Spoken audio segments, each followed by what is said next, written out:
the flag of the United States of America, and to the republic for which it stands, one nation, under God, indivisible, liberty and justice for all. All right, first item on the agenda is acceptance of the agenda or amendment. We do have one amendment for the agenda.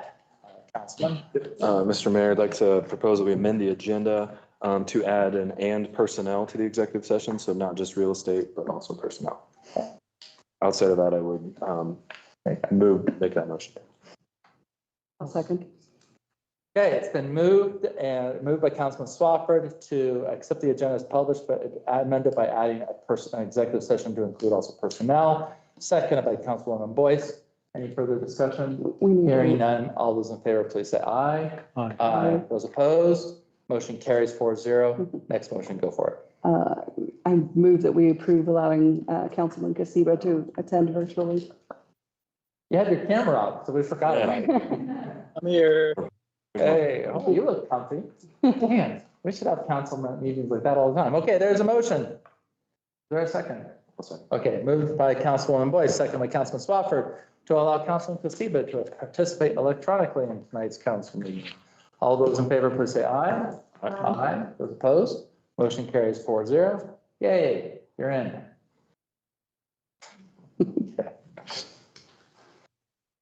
All right, next item are the minutes of the previous meeting for November 24th.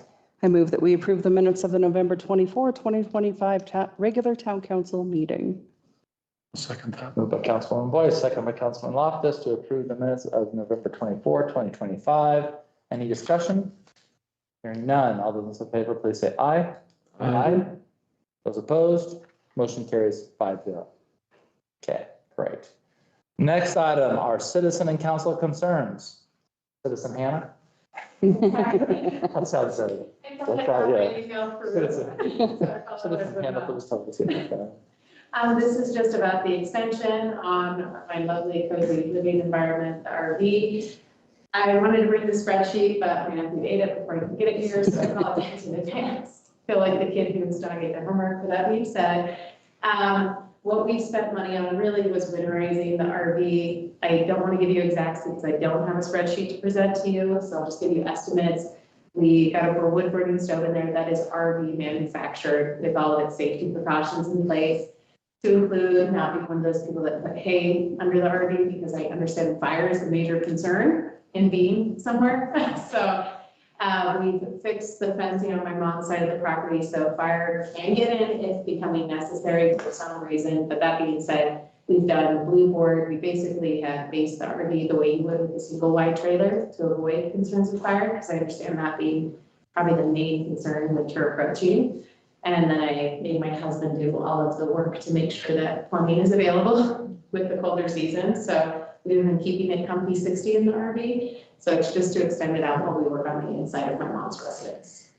So you're asking for how much longer of an extension? I would prefer, because it's winter and because I do want, we still need to do the fronting project that is in the exterior of the property. I would hope just to say getting through the winter months, if possible. Sorry, through July? But Through July? possibly, but no, just until I mean, the summer is really going to stop us. Now being winter, I won't be doing any of the external work on the house. We'll be doing everything internal now. Ed, what's your take? Seems like a reasonable request. You've already made the findings when you read it. The fact that it needs a little more time, that's pretty much usual in this community and the weather conditions. Thank you. It's nice to have a legal attorney kind of back up. Well, my heart is telling me one thing, but it's nice to have a law. All right, is there any discussion from council to extend this? I mean, we normally do 3-month extensions, but Yeah, I was gonna say June or July, whichever. Yeah, I'm good with that. if I was thinking, can we just do a 6-month extension and get us into May 25th? And then that seems like a block that's a normal period of time. You guys will miss me, but yes. Maybe. Well, then I think we may get every 2 months. What do you think? Okay. All right, so I would recommend that we go ahead and make that a 6-month extension until May 25th, 2026. Is everybody in agreement with that? That's good. If somebody could make that motion. I move that we extend the, what were we calling it? Temporary use agreement with Hannah and Joey until May 25th, 2026. Second. Okay, moved by Councilwoman Boyce, seconded by Councilman Swafford to extend the temporary use with Hannah and Joey Patterson. No, what's it? Penny. Hetty, thank you.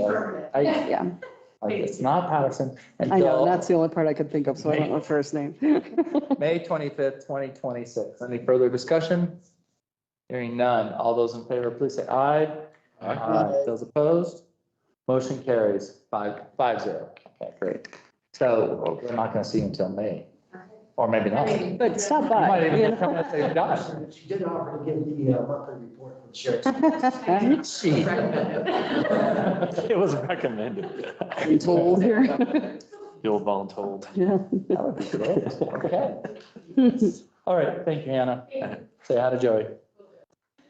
All right. The agenda.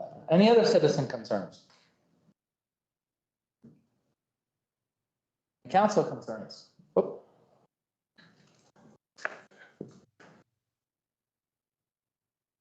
Drive easy tonight. All right, next item is going to be, sorry, can't tell, somebody's texting me, so I can't tell if it's like for this evening. Is it Maureen trying to get on? Okay. Next is gonna be visiting delegations, Sheriff Lear.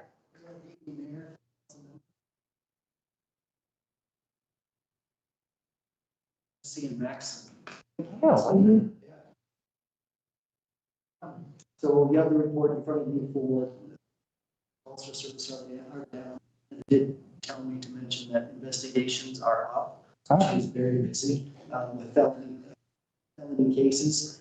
We have identified a handful of juveniles that have been involved with the vandalism, the breach of peace, knocking on, elderly persons' bedrooms doors, late hours of the night. We have, like I said, we've identified several of them, and hopefully to get that through the court system so they can get in front of the judge and make amends that way.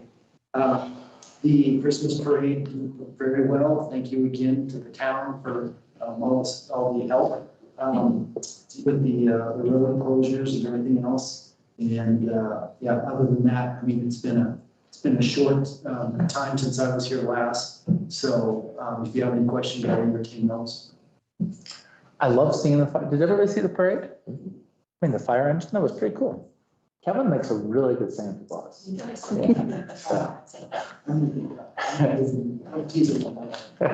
I was joking, he was like, oh, I need to get a better suit. I said, what? So you can have more time off around Christmas time to earn some money on the side? I do know Dave and Mary Redford are looking for a replacement. Okay, well, I think you could whisper a name there. Sheriff, I really appreciate everything. I have no questions because I get to catch up to you whenever I need a question, but no questions from council? Nope. Thank you guys. Thank you. It was, I will say, I do brag about you because when I do the state circuit, it comes up quite often. People saying, well, how much do you pay for your sheriff and what kind of law? Our sheriff comes in, gives us monthly reports, speaks to us, sits for the entire meeting and around the state, you're getting to be known. So, I'm sure all the other sheriffs appreciate that. yeah, well, that's not my problem. That's true. All right. It's not often you're going to be the sheriff and the chief of police of here in town. Exactly. I mean, can we make him the chief? We don't have a police department, so. I mean, I've been thinking about getting T-shirts for Max and Peggy. We can get one for you as well. Okay. Everywhere. All right, next item on the agenda is the consent agenda. Pretty straightforward. I know we put this in there. The only thing I would ask council is maybe to reconsider the amount in E1. We have an annual employee retention award. I feel like we're really blessed to have amazing employees, and I would like to see that increased if we could. But Would you like to pull that out of the consent agenda to do that, or can we do it and leave it in? I think we're gonna have to pull it and approve it. I don't think we can amend the consent agenda that way. Consent agendas across the board, if you're gonna change something, you need Yeah. to pull it. So we can, yeah, probably make the motion to remove, take it out of the consent agenda and then consider the consent agenda as items 2 through 11. I move that we pull E1 from the consent agenda and leave the others there and then move to pass those others. Okay, Um, well, let's make the first motion to remove. Yeah, one E1 thing if you at a want. time. So, Okay, I move that we remove Yeah, I'll- E1 from the consent agenda. I'll second that part. all right, first motion is by Councilman Swafford, seconded by Councilwoman Boyce to remove item E1 from the consent agenda. Any discussion? Hearing none, all those in favor, please say aye. Aye. Those opposed, motion carries 5-0. Might be faster. Your voice seems to take like that extra second. So I'll just, if you're against it, maybe you like. Double thumbs up for Read out the both. screen over here. Yeah, thumbs up, thumbs down would be clear. Yeah.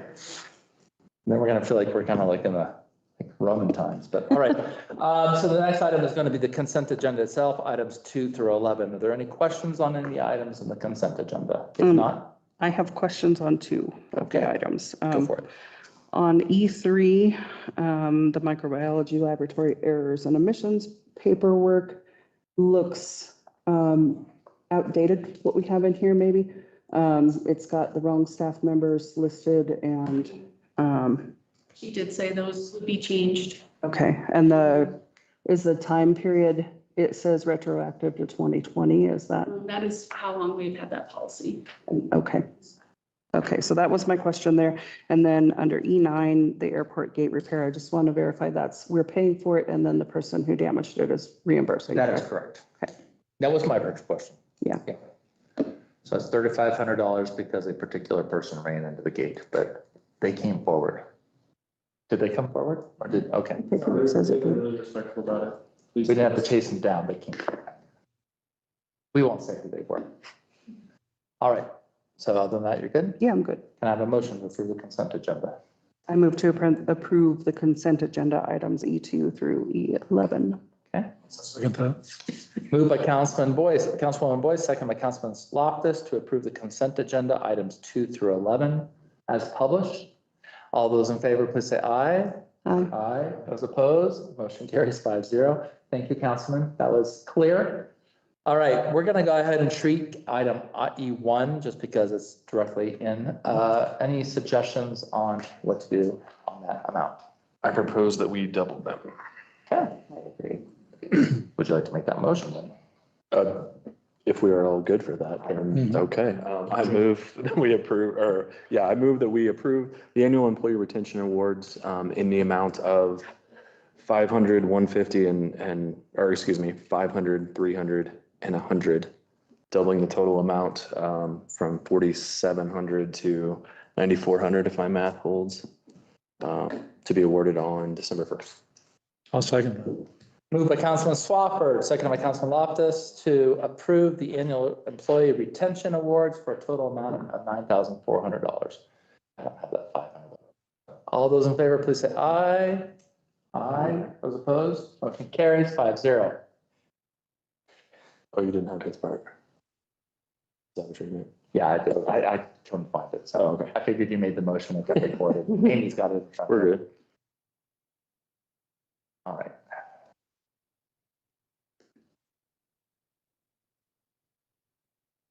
Sorry, it's a long agenda. 87. 87, so those are. All right, next item on the agenda is going to be a public hearing for the Pfister Edition First Amendment Final Plat. This is to approve the final plat of the Pfister Edition First Amendment to the town of Pinedale, vacation of lots 1, 2, 4, 5, 6, and 7, and the creation of lots 9, 10, 11, 12, 13, and 14. All right, yeah. Getting creative there, aren't we? Okay. Abe, go for it, or Ed, whoever wants to. Mayor and council, it hasn't been that long since you guys have seen this preliminary plat. It was approved with some conditional language to be added to the plat.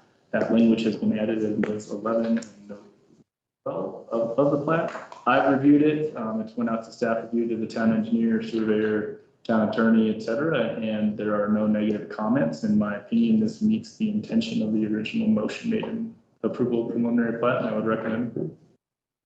Ed, It meets these requirements that you put on it, I believe. And I think the plan as such meets our ordinance, so I see no problem with it. Excellent. Any words from the applicant? No. Speak now, forever hold your peace. All right. Is there a motion to approve the final plat? I move to approve the final plat of Pfister Edition, First Amendment to the Town of Pinedale, the vacation of lots 1, 2, 4, 5, 6, and 7 of the Pfister Edition, and the creation of lots 9, 10, 11, 12, 13, and 14. Second. All right, it has been moved by Councilwoman Boyce, second by Councilman Swafford, to approve the final plat of the Pfister Edition First Amendment to the Town of Pinedale, the vacation of lots 1, 2, 4, 5, 6, and 7 of the Pfister Edition, and the creation of lots 9, 10, 11, 12, 13, and 14. Enough? All those in favor, please say aye. Aye. Those opposed? That motion carries 5-0. Thank you.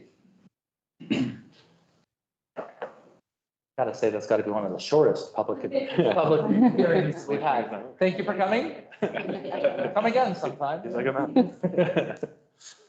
All right, next item is going to be my appointment, the mayor's appointment of Patrick Ingram to the Pinedale Airport Board effective through May 31st.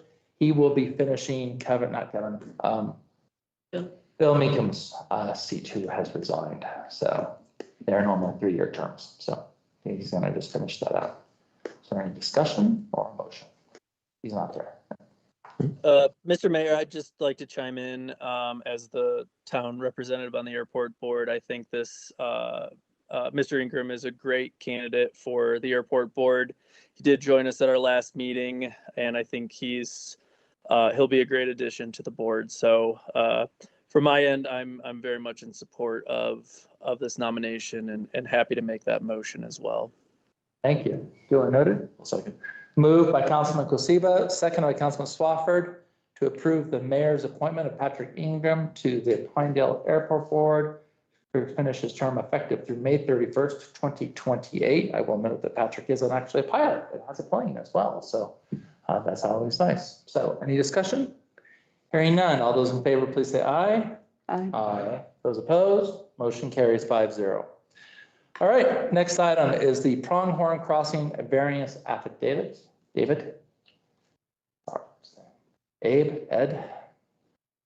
Mr. Mayor and Council, back in September 8th of this year, you guys considered a variance application for Pronghorn Crossing for side yard setbacks. That was one of the conditions on that variance was final plat amendment and recording of the county clerk's office. Though Ed has much more experience with the affidavit than in front of you, him and the surveyors all agree that this can get the job done. What needs to be recorded at the clerk's office. From my opinion, the map included is very clear and easy for future town staff to follow. I have no problems with the affidavit, and I leave it to Ed's legal opinion on its recording at the clerk or at the county clerk's office. I do know the town clerk has certified the minutes attached to it, so there's a copy of the certified minutes for us to give to the applicant to go with the recording to the clerk's office. But Ed, do you have any further comment? The affidavit, we went with affidavit route instead of a full-blown plat.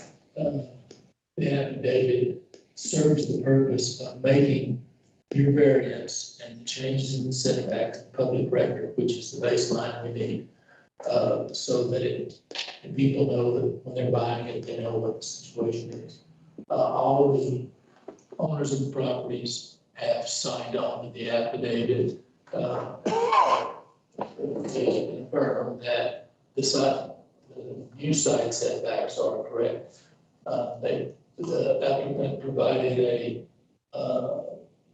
map of survey or something, they're calling it surveyor language, that shows these different surveys or these different measurements in place. So that'll be a public record also. Excellent. Abe, do you have a guess? Mr. Almost share it here so you guys can see it. Mr. Mayor, the one change from the original variance you guys had approved was the owner of lot 7 did not desire to change his setback. And was not willing to sign the affidavit. So lot 7 stayed. You can see these kind of call outs are calling out the side yard setback on the lot. So this is town code. It just lot 7 has the 7-yard setback or 7-foot setbacks. Lot 8 therefore has more restrictive setbacks, not just the 5 and 9 like everywhere else, but still has the standard 7 to maintain 14 feet as originally intended, with a 9-foot setback on the north. So there is one exemption, but it's called out very clearly in the map, and I have no problems with it. Okay, we have somebody in the lobby, by the way. Dennis, you wanna, I assume you're here for Pronghorn. Do you want to say anything or give you a chance to?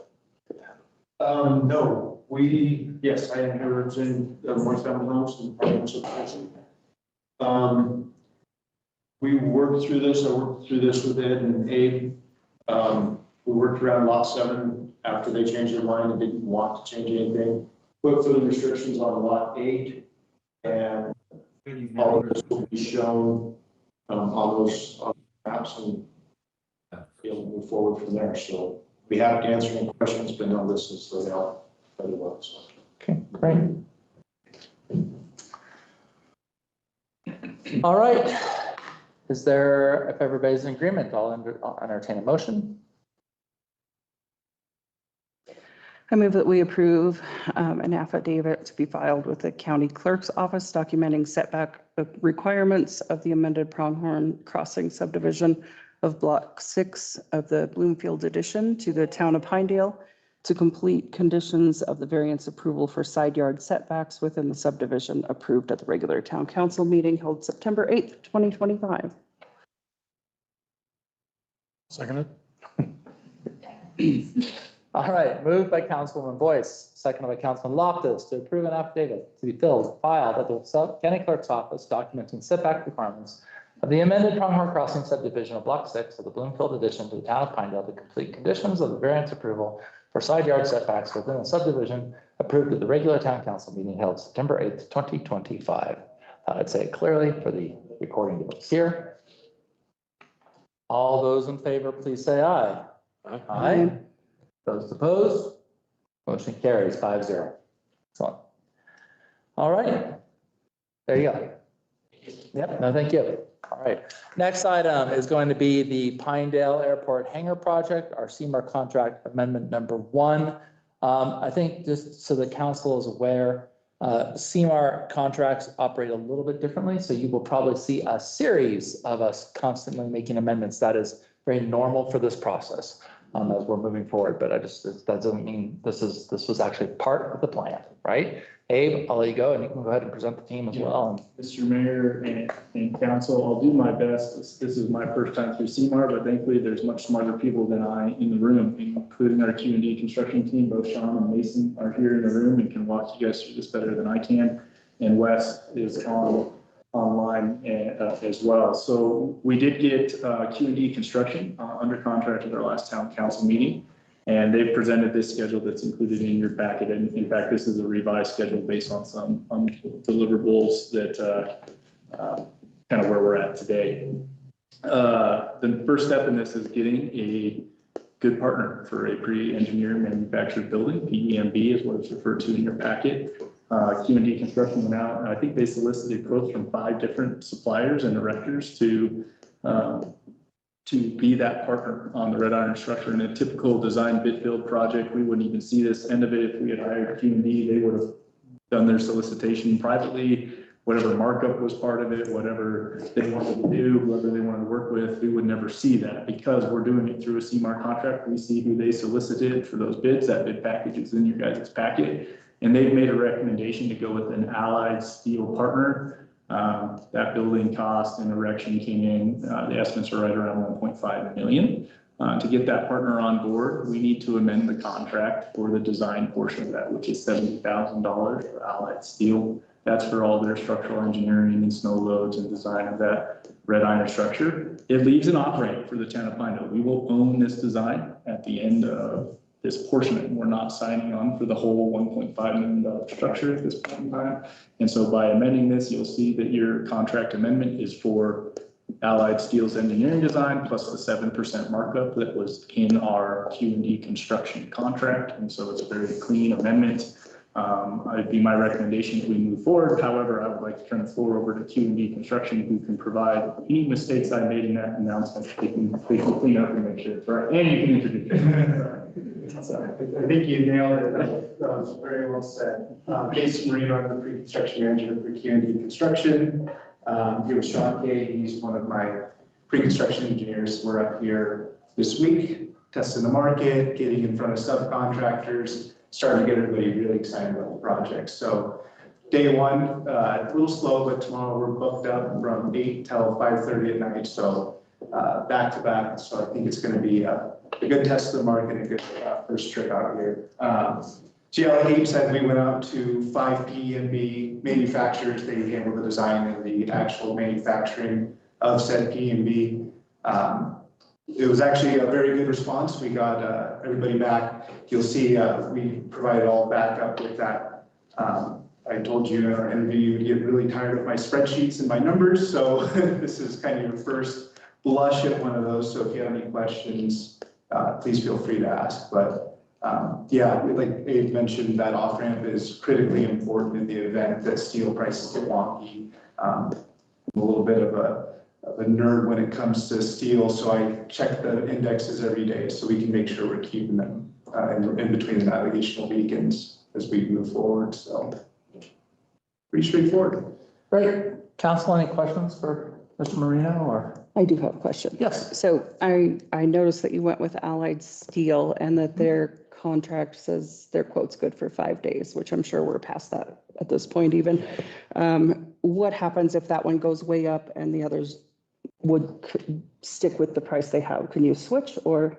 We could, but that's more specifically based upon the actual fabrication of the building. Where we're at is still that 70K design figure to get them on board. That price does not change. That's the other reason why it's important to have this off ramp, right? Any of those weird little nuances, any of the arm wrestling that I have to do on behalf of the town, I'm not going to accept 5 days, right? I have no problem going back and fighting them on that. I know what the steel's doing in the next 5 days. So that's a great question, but. And then the 74,000 is for the design. Would that design work with some of the other buildings that are quoted, or would it have to be adjusted? Yeah, once we have our design and once we have all of our reactions and everything, structural engineer can go back and design footings, foundations, all that stuff. So once we own that design, we being the town of Pinedale, it's ours to use as we see it. Okay, thank you. Any other questions? I don't get tired of seeing spreadsheets. I like spreadsheets. This is the first one of many. All right, if there are no other questions, I will entertain a motion to approve CMAR contract amendment number 1. I move that we approve addendum number 1 to the construction manager at risk, the CMAR agreement between the town of Pinedale and Q&D Construction for the construct aircraft storage hangar project for design coordination and engineering services required for the development of the pre-engineered metal building, EMB, portion of the project in an amount not to exceed $74,900. Yeah. I'll second that. All right. Reading. Moved by Councilman Swafford, seconded by Councilman Loftus to approve addendum number 1 to the CMAR contract between the town of Pinedale and Q&D Construction. All those in favor, please say aye. Aye. Aye. Those opposed? Motion carries 5-0. Thank you, Mason. All right, next is the PSA amendment, number 1. Abe? Mayor and Council, this is the same project. However, during 30% conceptual design, we decided to move forward with a larger building over that 12,000 square foot. We knew it was going to require a fire sprinkler system. This is for the engineering of that fire sprinkler system. For our Sarah team, all the quotes are included. The amendment is for a total of $15,100 for sprinkler design. Yeah, that's about what it's. Wes, you want to say anything? Thank you, Mr. Mayor. No, that's pretty much it. Because when we scoped and designed scoped the original contract, we weren't sure if fire suppression was going to be necessary or not, or if we were going to go that direction. Now that we are, this is just to get the fire suppression team on board and get them designing that. Great. Any questions? Just a question about, does this include, we were talking about setting up a station for the fire department to use that, that's included in this design? Yes, yep, that'll be taken care of as well. Thank you. We're just trying to find the location for that. So we're talking to Chief Cooper. We met with them this morning. Oh, So that conversation went really great, and we have a site plan in my brain, in Ryan's brain. We haven't shared with anybody else yet. So. Sounds like we have a site plan. All right. Yeah, we have a design team meeting tomorrow at 9:30 with the rest of with Wes and his team, and so we'll share that design tomorrow morning. All right. Is there a motion? I shouldn't read anymore. I can't read evidently. I move that we approve addendum number 1 to the professional service agreement and task order 2025-01 dated June 23rd, 2025 between Ardura Group, Inc. and the town of Pinedale to include the design of a fire protection system for the KPNA construction hangar project in the amount of $15,800. I'll second. Okay. Moved by Councilwoman Boyce, seconded by Councilman Kosiba to approve addendum number 1 to the professional service agreement dated June 23rd, 2025 between Ardura and the town of Pinedale in the amount of $15,800. Any further discussion? Hearing none. All those in favor, please say aye. Aye. Those opposed, motion carries 5-0. All right, next item. We're flying.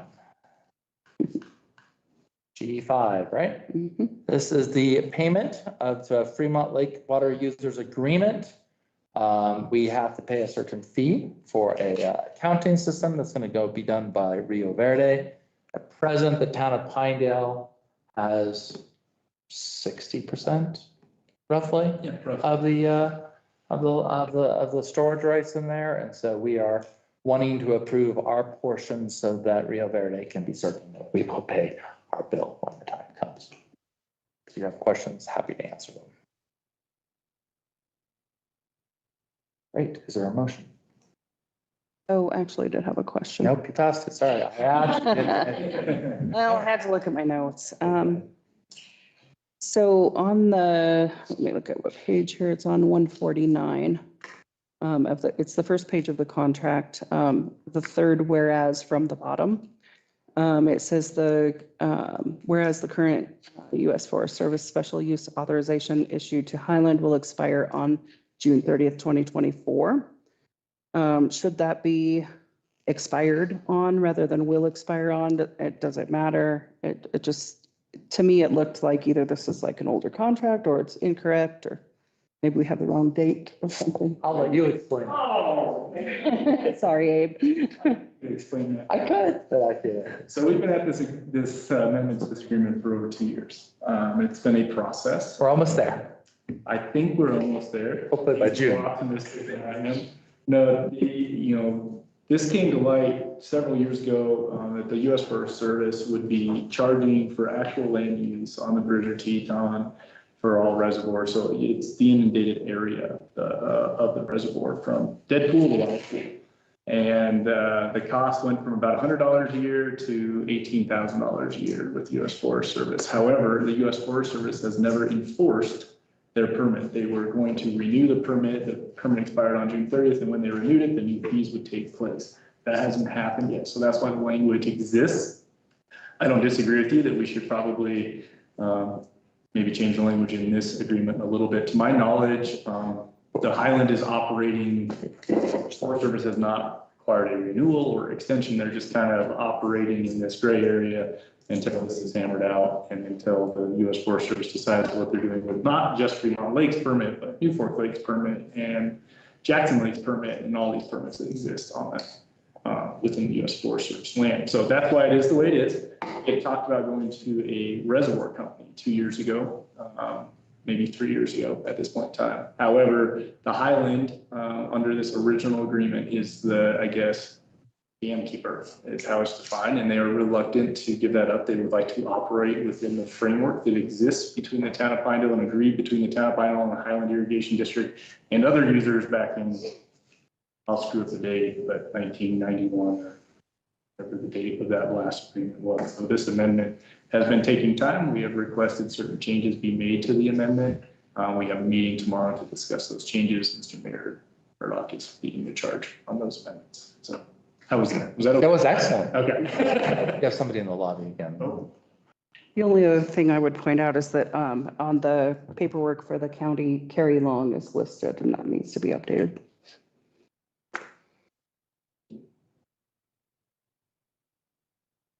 Yeah, and I think really, to be very clear, right now, council is not approving the amendments to the agreement. We're approving the payment to Rio Verde for the cost of the accounting, because that document is a work in progress. So there are probably typos, and I can guarantee you there will be additional amendments in the next 24 hours. So it is a living document at the moment. Or it seems to have a life of its own. But we're going to get there. So if we could have a motion to approve this, this will give us the ability to be very clear. What this will do then is the accounting spreadsheet will then track everybody's usage, both storage and in-stream, and then we'll be able to know the status of the water, and if people take water out, we'll know who has how much left. So it's pretty obvious. Should have had it a while ago. Thank you. Overdue. Yes, sir. I'll move to approve the payment of the town's share of costs necessary to construct the accounting system for direct flow and storage water in Fremont Lake water based on the ownership percentage of the storage water in Fremont Lake and the amount not to exceed $10,000. Thank you. I'll second. All right, moved by Councilman Loftus, second by Councilman Swafford, to approve the payment of the town's share of costs necessary to construct an accounting system for direct flow and storage water in Fremont Lake with Rio Verde and not to exceed $10,000. All those in favor, please say aye. Aye. Opposed? Motion carries 5-0. Excellent. Next item is going to be our Redstone Second Edition Bleeder Waiver Trial. Judy and Dean are, sure. Crossing our Hey, go fingers. for it. Mr. Mayor and Council, at the last meeting, you guys discussed what to do with the 2025-26 winter season in the infamous second edition of Redstone. At that point in time, you guys approved the town paying for thawing of lines, showing someone was running a bleeder to the town specifications. We also discussed preliminarily that we'd like to run a trial of not running bleeders on the new construction season and see how it works. I've spoken with Mr. Loftus, who lives in the area, as well as two other property owners, one who works for the town of Pinedale and one who has had severe bleeding or severe freezing issues since I can remember in that subdivision. And still talks to us. Yeah, and still talks to us. And they are all for being part of this trial. I know we've also discussed doing Mrs. Boyce and other people within there. We can add, subtract from this. 4 or 5 seems to make sense distributed around the subdivision, and should they freeze up, that the town would have a contractor on retainer to go take care of it for them and redo that. So inside the letter and inside the motion, there was 3 addresses. You guys would like to add an address or 2, I think that'd be more than appropriate. I can volunteer anything. I will speak with them. Thinking of my brother-in-law. I'm sure he'd be happy to. That would be a very, when the trial, he has a very long service line to these houses. It would be a good one to see how it performed, just explain. So, I'll ask them. You want to add your address? Yes. Okay, we can add Judy's address to that. If we add another address to this motion, do we need to come back and revisit it, or are we just, no, I don't think so. we're okay, 4 to 5, and everybody's okay with that, so. Do you want us to list the addresses in the motion? I think for the sake of this motion, why not? But let me Judy's address. but that's a good one. 343. 343. All right, let's try to read again here. I move that we approve a bleeder trial with owners in the Redstone Second Edition to test new construction freeze protection, with the town taking responsibility for water service line thawing should they freeze during the winter of 2025-26 at the following addresses: 373 South Shanley, 340 Quartz Avenue, and 471 Jade Street, as well as, you said 343 Shanley. South. South Shanley. I'll second that. All right. All right, it's been moved by Councilman Swafford, seconded by Councilman Kosiba to approve a bleeder trial with the owners of the Redstone Second Edition and to agree to take responsibility for water service line thawing should they freeze during the winter of 2025-2026 at 343 South Shanley, 373 South Shanley, 340 Course Avenue, and 471 Jade Street. Any further discussion? Hearing none. All those in favor say aye. Aye. Opposed, do you want to abstain? I want to And abstain. those abstentions? I probably should abstain. 2 abstains, so 3-0-2. Glad you showed up today, Councilman. We would have been stuck. All right, next item is then the construction update. Item G10 or 7, sorry. Abe? So, Mr. Mayor, at the last meeting, there was some concerns regarding cleanup, and there's been concerns for the last couple of months regarding cleanup behind contractor on the Redstone on the shallow water main construction project.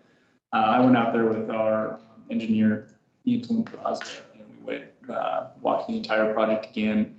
There's about 4 locations across the site that I do not believe are built and constructed to the standard that the town should accept, or at least allow our citizens to accept to live there. I did make a list with Anthem, and at this point in time, I'm uncertain of whether to make the contractor come back again and fix it, or if I'll just have my own staff fix it, from the perspective of controlling the town's integrity a little bit better and having some control of the outcome a little bit better than having a contractor out there. At this point, the ground's too frozen to fix the issues at hand. So I just wanted to brief the council of the 4 locations and the issues that are there. Staff will be taking care of it. At this point in time, I would prefer to take care of it internally than probably bring the contractor back. They're not huge items, but they do need to be addressed, and just wanted to provide an update. Is that something that, since it's on them, if we do the work, do we then send them a bill? I haven't asked you a question yet. Okay. I was gonna say, it seems pretty logical. Yeah, I mean, we have every right to bring them back, have them fix it themselves. So I think the appropriate way to handle it within the contract would be to ask them, hey, do you guys want to come back and fix it, or do you want us to fix it and send you a bill? That's probably the proper method to handle it with. So this discussion only, everybody good with that? Apologies, Councilwoman. I did walk by. They did. It's bad. They did not fix that. Yeah. But I'm glad it's only 4 or 5 considering the large project, so. All right, well, when you have that locked in, let us know, Abe. Yeah, I will reach out to each of the property owners that are adjacent to those areas and just have that conversation with them. And if they are upset regarding the timing, you may hear from them. I don't know. But we will do the best we can to tidy it up in the spring. Yeah. All right, next item is going to be G8. This is the 210 West Pine Street electrical contractor. You'll remember we are building an urban park there. Thanks for coming. They are not stripper poles. We will not be hanging people there. They are meant to be stringing lights on for public consumption. They are. There's a lot of ideas of what we're doing out there. People keep on saying, write about it in the paper again. I'm like, okay. Anyways, we have had an increase in the cost for the electrical work. So go ahead, Abe, I'll let you dive into it, but that's nearing completion, at least not this first phase. Second phase, whatever it is. We have one, Kevin and his team are working on doing the procurement for electrical contractors. We have one bid in, we're not quite done, and we don't have a meeting for another month. We would like to be able to hire a contractor. We know where the bids are generally going to land, but we're still completing our procurement process. And so we would just ask that they, get an approval not to exceed $5,000 so that when we get through the procurement process, we can hire the most qualified low bidder. Did that answer your question? I'm sorry, I was half distracted, so. Okay. We feel good about that number being enough? Yeah. Okay. I move that we approve hiring the lowest qualified bid by electrical contractors for completion of electrical work at 210 West Pine Street, pending completion of the full procurement process in an amount not to exceed $5,000. I'll second that. All right, it's been moved by Councilman Swafford, second by Councilman Loftus to approve hiring the lowest qualified bid by electrical contractors for completion of electrical work at 210 West Pine Street, pending completion of the full procurement process and not to exceed $5,000. All those in favor, say aye. Aye. Those opposed, motion carries 5-0. All right, next item, G9, airport fuel truck procurement update.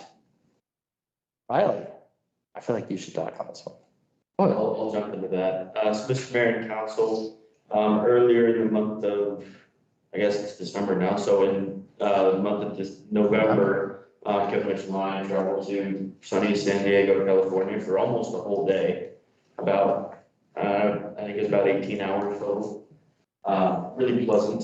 But we went down with the intention to look at a fuel truck. It's been on the market for a while. Two fuel trucks. One's a 3,000 gallon jet air fueler. It's got pressure fuel, everything we need with the exception of a pressure injection system. And then the other one was a 2,200 gallon fuel truck with two over wing, a single pressure fuel nozzle, and a pressure injection system with mechanical interlocks.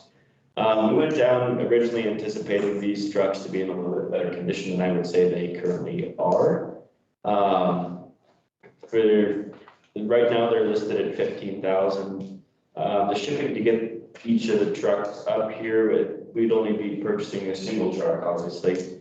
But the shipping to get either of those trucks up here would be around $6,000. I got a quote from a company in locally from where that area, those trucks are. And yeah, they came in about $6,000 to $6,500 for those trucks to get them up here. But then we would be likely looking at putting in an additional, for 3 hoses, we'd be looking at somewhere in the realm of $7,000 plus nozzles, nozzle rebuilds. So pretty much an even $8,000 to get this up to our operational spec. The truck does mechanically work fine, but it needs some love. Which Kevin has lots of. Yes, Kevin's got lots of love. He's a big guy with lots of love. Christmas parade? I think he's doing tonight. He's been fun. That's But that and then, oh yeah, another point I was gonna make on these trucks. I do think, it was the rear axle and tires and hubs. So currently the trucks we're looking at, both of them have essentially a retreaded tire with just flat rubber, which is fine for Southern California where it doesn't snow about 18 months of the year. But up here, I think we would have challenges, and Kevin indicated to me that the specific rims on the truck would be a real hassle to work with. It's a split rim design. It's, I think he called it a mud lug. It's just expensive to replace and deal with. So I think all in we would be looking at roughly $30,000 total, between 25 to 30, depending on the initial acquisition cost. I reached out to the owner of the truck today. I got him to give me a call back. He told me that essentially he was happy with 12, but at that point I would leave it to the mayor to do any negotiating on behalf of the town of Pinedale, as that's not my place. And we had a discussion about it on the airport board, and I thought it was a really good discussion. Essentially their feelings were that this thing is kind of an antique.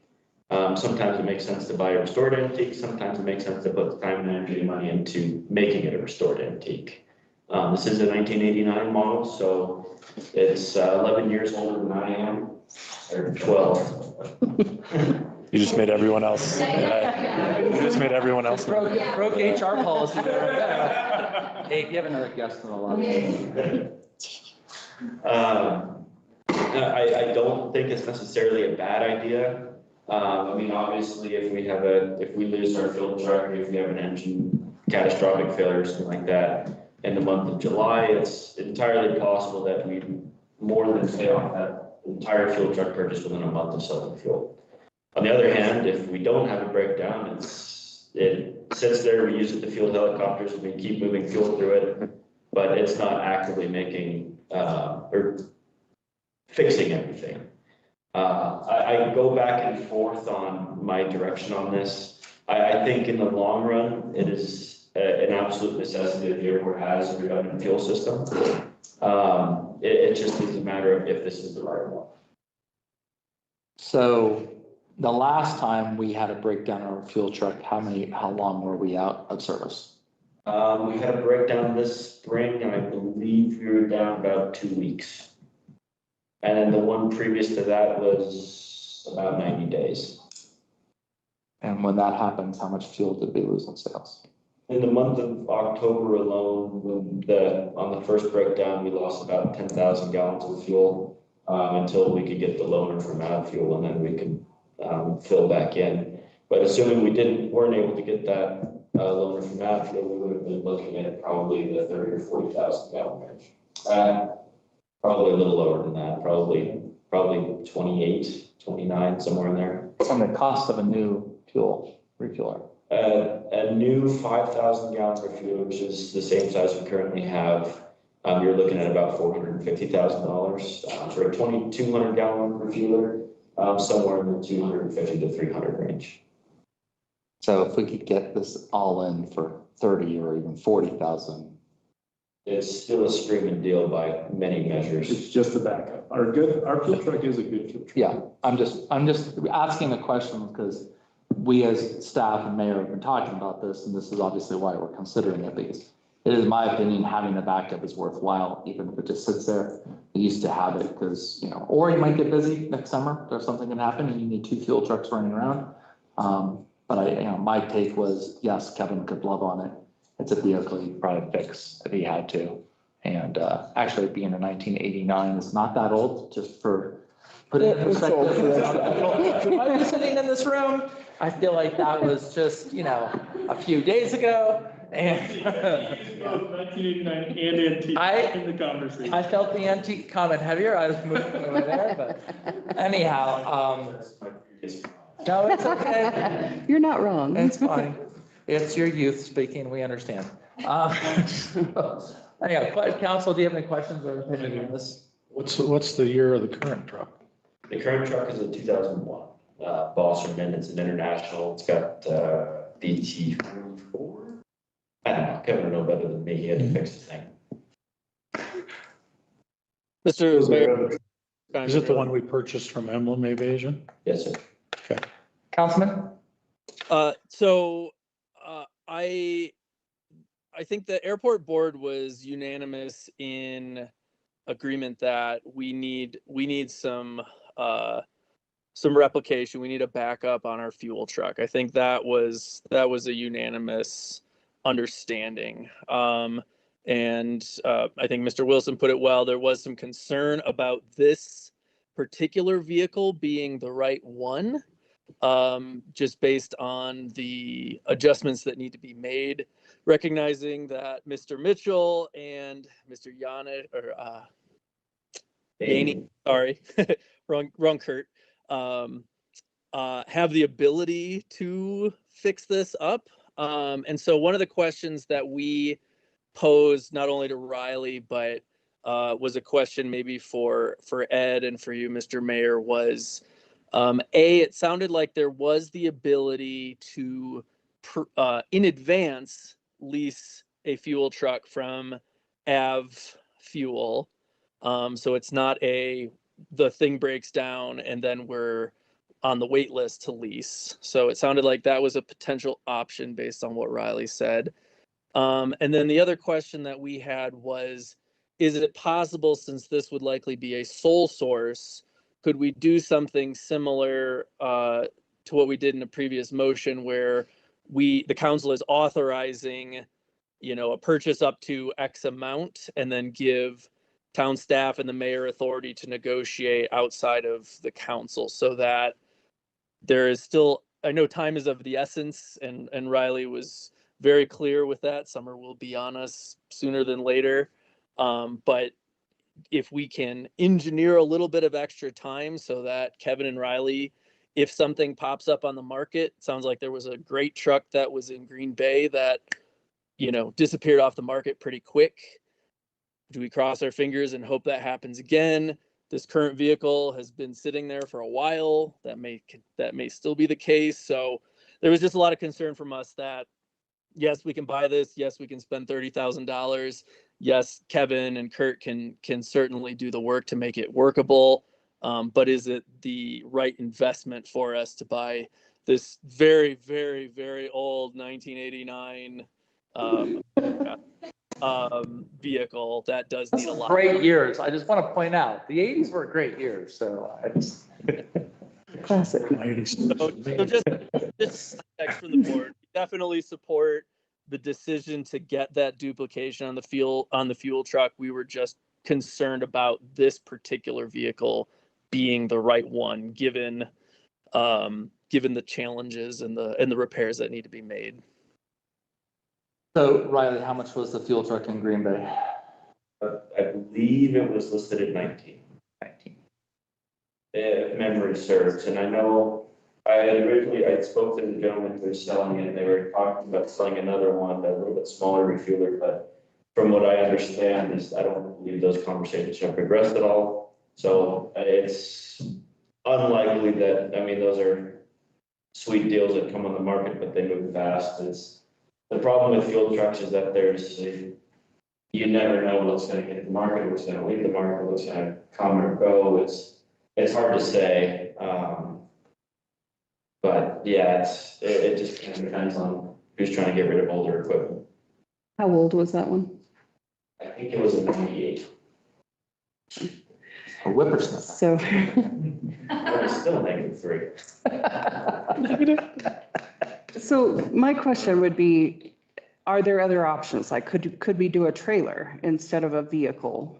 Likely, yes. However, they don't come on the market very often, and they come with their own challenges. I mean, with fuel trucks and fuel systems, especially on the aviation side of things, we have either two-stage or single-stage filtration out of a filter vessel, depending on the filter type. You have a filter coalescer or monitor, both, which you're it depends on the filter vessel and what you have, but you're looking at a couple $1,000s there.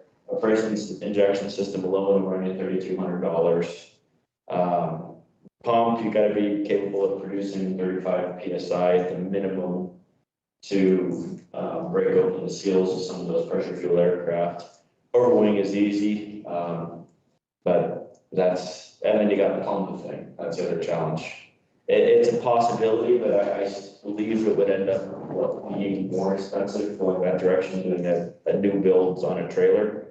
Because we'd be looking at trying to source a tank too, and then the plumbing alone, it all has to be stainless steel and get all the way through doing that kind of stuff. Federal aviation fueling standards are a massive pain. Yeah. So how much is the lease if we were to lease from MadFuel? For MadFuel, for a 5,000 gallon fueler, we'd be looking at, I believe, just under $5,000 a month. A month? Yes.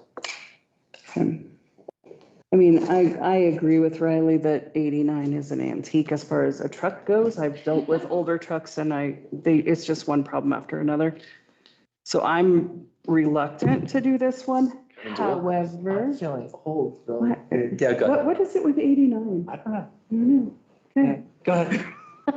Anyway, I'm reluctant to invest that kind of money in this. My other thought is if we did go this way, would it be cheaper instead of shipping it here? Could we send somebody there and have them drive it back and cheaper than $6,000? Challenge is hazmat. It's a hazmat haul, so across 3 borders. So Well, that's fair. In the state of California. Okay. Good point. Yeah, I'm looking at, what are our alternatives because, and I mean, 1989 is, I'm kind of hung up on that. It's old, Matt. It's really old. Well, so upon inspecting the truck, it was in good. Just throw a blanket over them, I'm dying right here. I mean, the engine ran really nice, transmission shifted smoothly. It's a standard transmission with a standard PTO. And then all mechanical interlocks. It's a gasoline engine as well. One thing that would be nice about that is around here in the wintertime, if you have pneumatic interlocks, you tend to freeze up, especially on a fuel truck where you're not really running it and generating heat. You're just essentially doing a lot of idle work at 1,000, 1,200 RPM. So the mechanical interlocks was a thing that I was pretty pleased to see. But I understand your concern there, because I share a lot of those, and you don't know how well something's been taken care of unless you're the one doing it. Right. I mean, the one thing I've always seen just as like a defense, and I'm not really, don't have a dog in the fight, to be quite honest, even though I'm making a fuss about it, is that I like older vehicles because I think when you get, my experience is like you get into the 90s, and because there's some electronic parts that also play a key role, it's harder to repair as opposed to something that's fully mechanical. And finding electronic parts for certain decades is actually more complicated than finding the mechanical part of an older vehicle. That's And I true. see like our mechanic and staff could probably actually work on that as opposed to waiting through for some special electronic part to come back to us from Connecticut, which we've done in the past. So that was my leaning towards Well, why I and- like the older truck, but And this is where I'm torn with it because I think, what are we really gonna do with it? It's gonna sit there most of the time. And when we do need it, we're driving it 100 20 yards. feet, Yeah, exactly. So, it really doesn't have to be in. I mean, I'm prime happy to wait condition. a little while. I do know that staff has been looking and this has been one of the best ones that they found that stays. And yes, it's been on the market for a while, so I'm happy on waiting a little bit longer, but I do think that you wait too long and then look at a repair project, then you're gonna, I would actually rather have something up and running now because if something breaks now, finding a replacement in the winter feels like it'd be harder than it would be in the spring or the summer.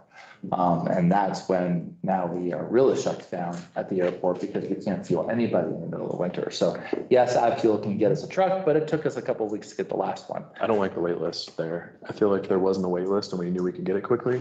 We're in a different conversation. So is there a network of airport managers that you could send out a message and say, we're looking for this, what have you got?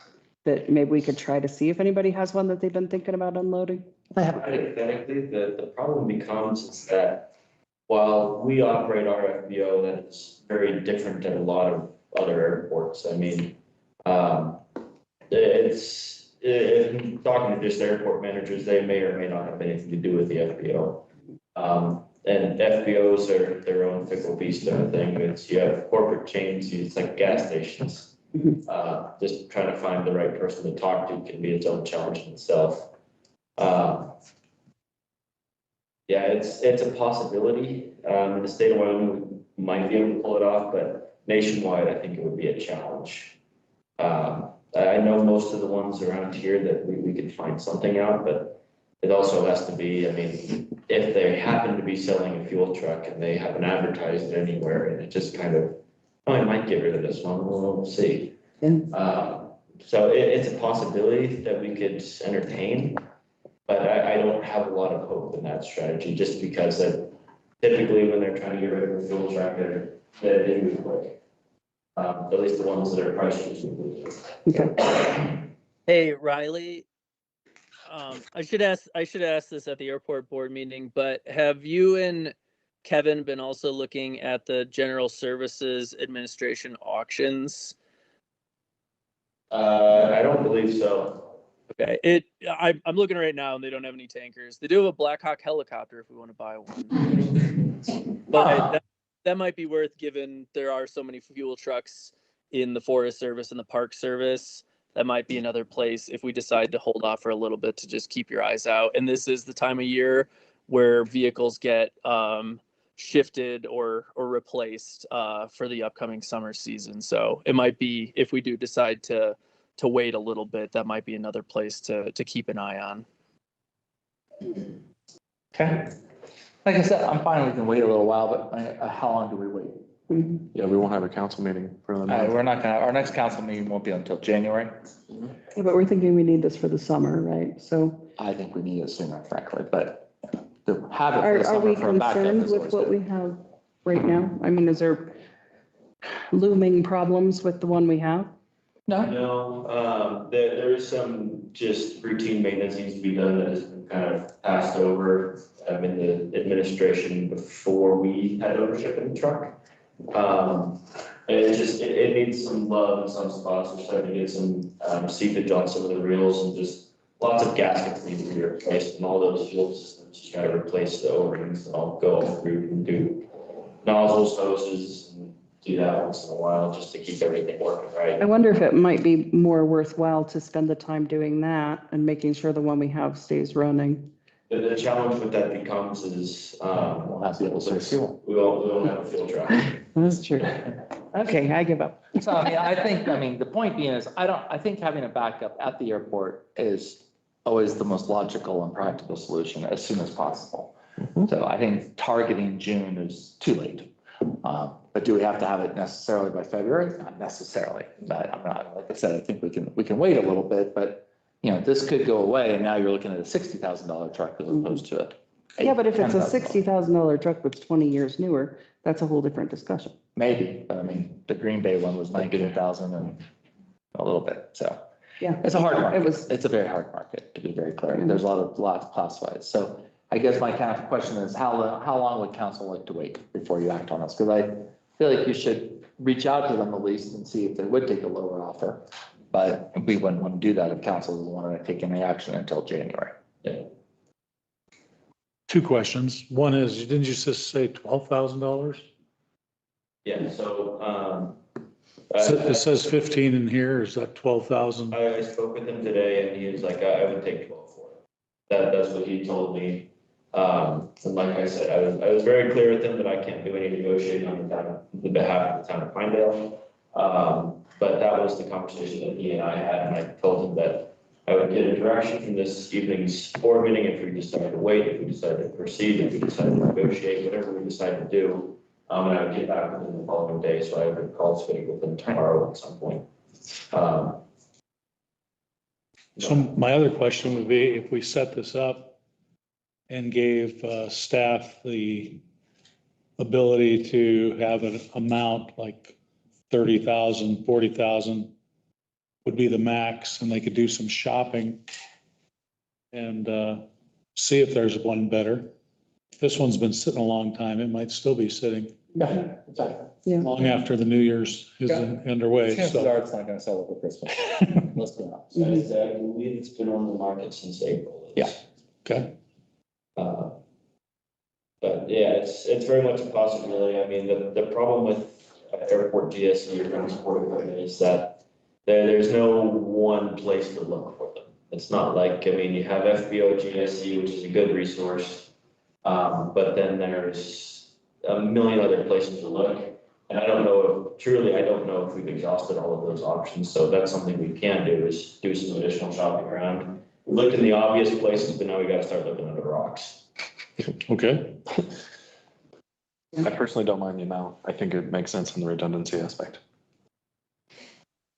So how about we wait until, why don't you shop it out until January, come back to us in January, see what we find. Yeah. I mean, I think by the first meeting in January, if you've got your eyes on a couple other things that have popped on the market and they're kind of within the parameters that we're looking for, let's consider it. If there's nothing, then we can come back and have a hard conversation about this one. And I would just say, let the owner know that we're not really crazy about the 12,000 with all the work that's gonna have to be on it, but we're gonna probably wait, put off the decision until January. Merry Christmas. And then we'll come back to that. Okay, everybody good with that? Yes. All right, so there is no action on this. It's just an update. There we are. All right, we'll go to the next section. Ordinances resolution. First item is going to be ordinance 735 on its third read. This is our ordinance dealing with gaming regulations. Yes, so I did have an interaction with some of folks in the gaming industry. There were a couple more edits that we had missed. For example, 240-1 does still have, the operation, it says lawful regulation and operation of skill-based amusement games, so we should amend that to be gaming and, so that it's not just, as we talked about last time, a skill-based amusement game bill. It is meant to be a gaming regulation, so there are a couple of changes in there, and then there was, yes, so I highlighted in yellow where we need to add gaming to both of those. And I'm trying to pull up my Word document. There's a couple of them in the version we have. Yes, A few, yeah. So I highlighted it, and that's the version I included in the agenda so that I would remember, because we haven't approved those amendments, so we'd have to make those amendments. So I just indicated where we needed to make that amendment. Cool. I do know that we have guests online who are interested in this matter and guests in the room who are interested in this matter. So unless council has anything, I'm willing to open it up and have this conversation with our visitors. Yeah. Okay, I'm trying to find the version that has where we're supposed to be making the changes. Yes, ma'am, please come on up and give us your name. Yes, good evening, Mayor Murdoch and council members. Leslie George. I'm a licensed skill game vendor from Sheridan. I stand with Bobby Jenkins and Jordan Jenkins and all of Jenkins Music and Vending, along with the 4 other vending companies that lawfully offer cowboy skill games across Wyoming. We've been paying taxes and putting money back into our bars, venues, and local communities for many decades. Tonight, I'm opposing this ordinance 735 on third reading, flat out, because it illegally preempts state law. Wyoming statute 1125-101 gives sole authority over game licensing to the State Gaming Commission. No local overrides are allowed. Your rules, like banning skill games from truck stops or smoke shops, directly contradict that, risking fines, shutdowns, and lost revenue for places like Corral Bar or the Pinedale VFW that rely on us. And there's an intention here to affect locations in my Northeast Wyoming neck of the woods if this template ordinance were to attempt to be enacted across other Wyoming municipalities. Respectfully, you don't have the authority to read this. Please vote no. We did offer amendments to the ordinance to make it acceptable to us. I have the integrated version that includes all our cowboy skill amendments. If you must pass a gaming chapter ordinance tonight, I have one that we find acceptable available. Thank you for the opportunity to speak in opposition. If you'd like, I can hand out that amended version. I think everybody has a digital copy of it, but if you'd like, you can answer that. Okay, additionally, I have the ordinance that was passed in Sheridan. It was also to preserve our historic downtown. Our city attorney did draft a memorandum along with the passage of that ordinance in my city. And his logic, speaking to gaming regulations and municipalities, it lays out that the zoning is the only inaction available for municipalities. I have that if you'd like to read his memorandum as well. Okay, thank you. I would have that copy. Sure. Yeah. Let's end for any questions. Any questions from council? Not at this time. I mean, I politely disagreed with you in the email and I didn't see a response from you on that. So I feel like, you know, based on what we have on home rule authority, I think that we're not actually saying whether you can have gaming here or not. We're just actually restricting those certain locations based upon the gaming commission. So we tried very carefully to stay there and not cause any trouble in those areas, but they are tied to liquor licenses. And that's kind of where we try to keep it in that area. So there's a registration with the county clerk and, you know, essentially your business license, there would be no additional cost to it. So I think we're going to have to agree to disagree on whether or not we are allowed as a municipality to make this law or not. So that's my point. So we can go back and forth, but I don't know. Yeah, I mean, I feel like last meeting, when the Jenkins were here previously, as we pointed out, we're trying to thread the needle and we feel like we have done that. I mean, granted, there are the few amendments where, to be fair, we're amending tonight.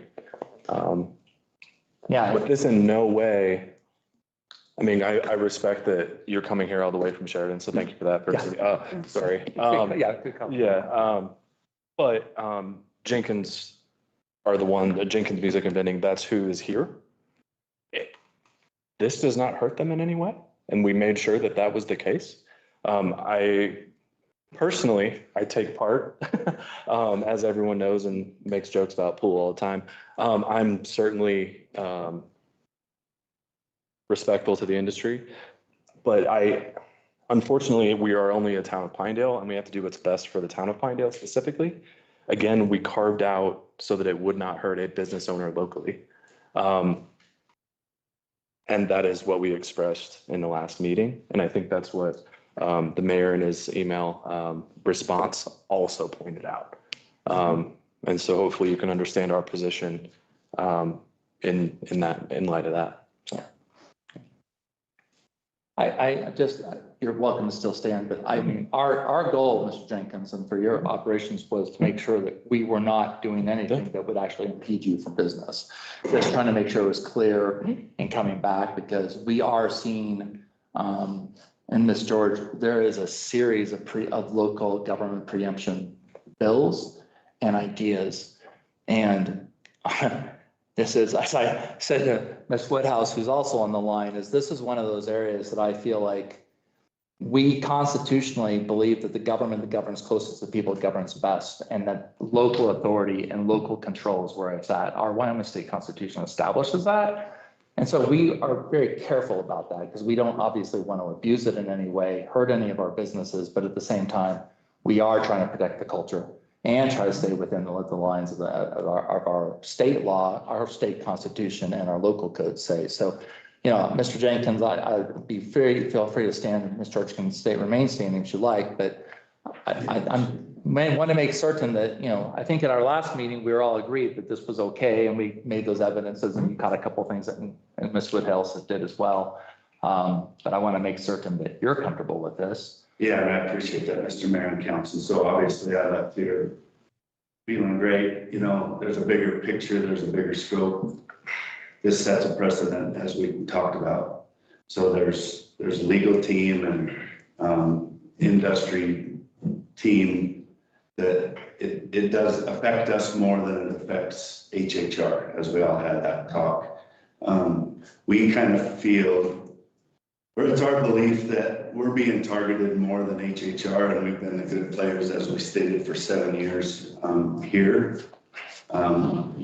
The state allows us to be within a church or a school, 200 feet. You guys minimize it to 100. That could affect us. I don't know, even locally if it does. I need to investigate that. So, you know, I'm the common local vendor that's very happy with what's been going on, want to be good players. After talking to smarter people in the group, it scares us what this is. So I obviously want to tell you thank you and appreciate I was super excited. You know, are there things in the horizon that this opens up? And as Councilman Swafford stated, you can only take care of Pinedale, right? Mm-hmm. Obviously, you trust us, I would hope. I trust you guys, but there's others that feel that this isn't maybe legal. I don't know. Does it open us up in other places? If you guys can't control that, I get it. So obviously, appreciate you guys taking us into consideration. And I still stand before you today to tell you that we're going to do the right thing. Or not, you need to worry about, but, you know, so obviously, I don't know. It's good. It's a mess. It's a messy thing, you know. I would say that if it doesn't affect us in Pinedale, I'm super happy in Pinedale. But I'm in other towns and other counties too, so I don't know if that made it more confusing or what I'm worried about, but. Yeah, I mean, I guess my question to you would be, because I think, again, we're trying to be really frank, there's a whole nother element within this community that is kind of mad at me for actually even working this side of the angle. And it's like lots of data and information that they want to talk about and say, wait a second, skill-based amusement games are an entry drug. And we could have that whole discussion and we can go in a whole nother way. And I'm trying to stay right in the middle and say, look, I want to be fair to my businessmen. I want to stay as close within the law obviously within the law as much as possible, and at the same time, give us as that town the ability to have certain say. And again, the ordinance needs to be broad enough. We can't just pick on one, which I think is what you pointed out very clearly last time. We want to address gaming in general. So I think, I mean, Ed, I feel like you're about ready to say something or you're not, I don't know. No?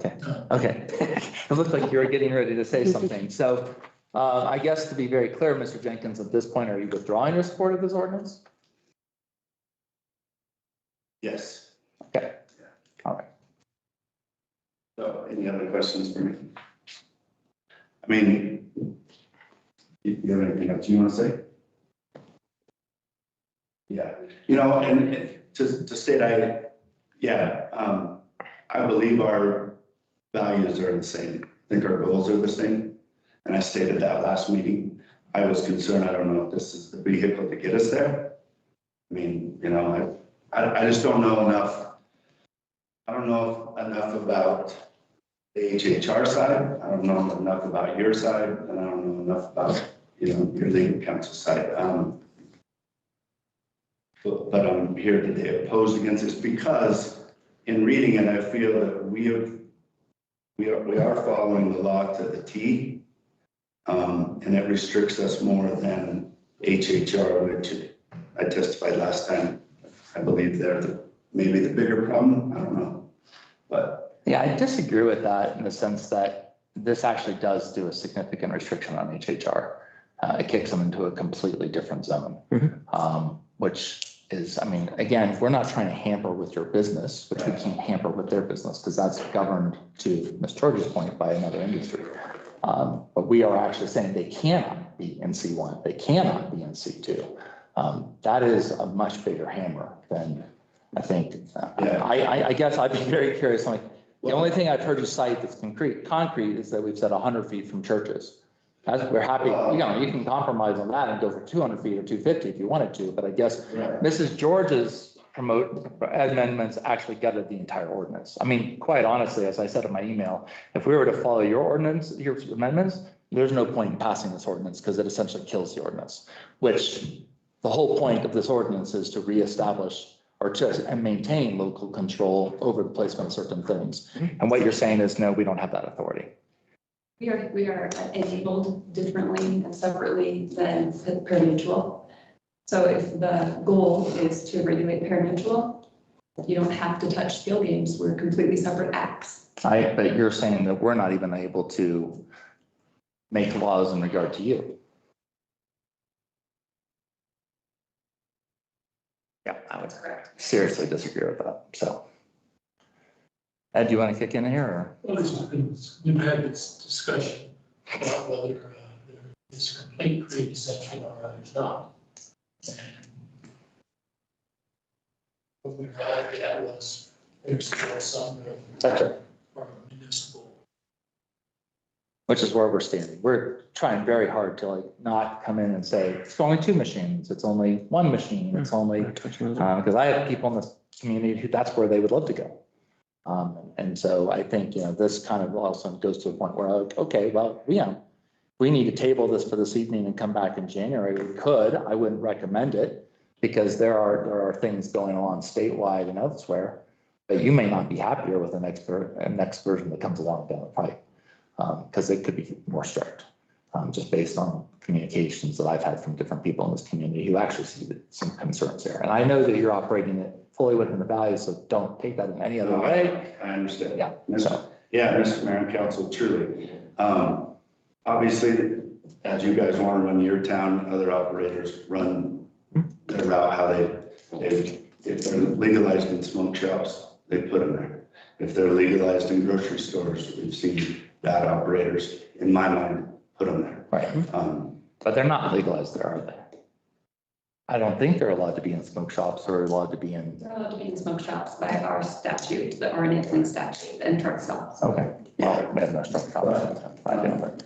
And there's a smoke shop, you have to have 50% of your revenue tobacco. It's a harder, truck stops, big acreage, a lot of fuel per month. I don't think anyone would qualify here. One maybe.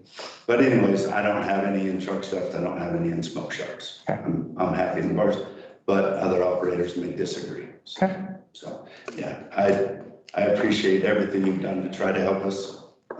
There's a bigger picture out there that I'm also, testifying for and with and in agreement. So, but I do appreciate everything you've considered to help all small business. Yeah, I wish we could agree on this. It always is easier when we can agree on how to proceed. Absolutely. Yeah. Maybe. I was super excited after the last meeting and just, you guys being open to work with us and help us out however you can. But there are some sticky points that the state law, tells us we can have them here and so, and that is unprecedented what you're doing. So I want to get it right. So Somebody's got to lead somewhere. But thank you so much for your time. Sage, did you want to say something? I saw your hand going up. No. Okay. Is there anybody online that would like to talk? Who hasn't? I mean, to be clear, we don't need to hear the same thing over again, but. Yeah.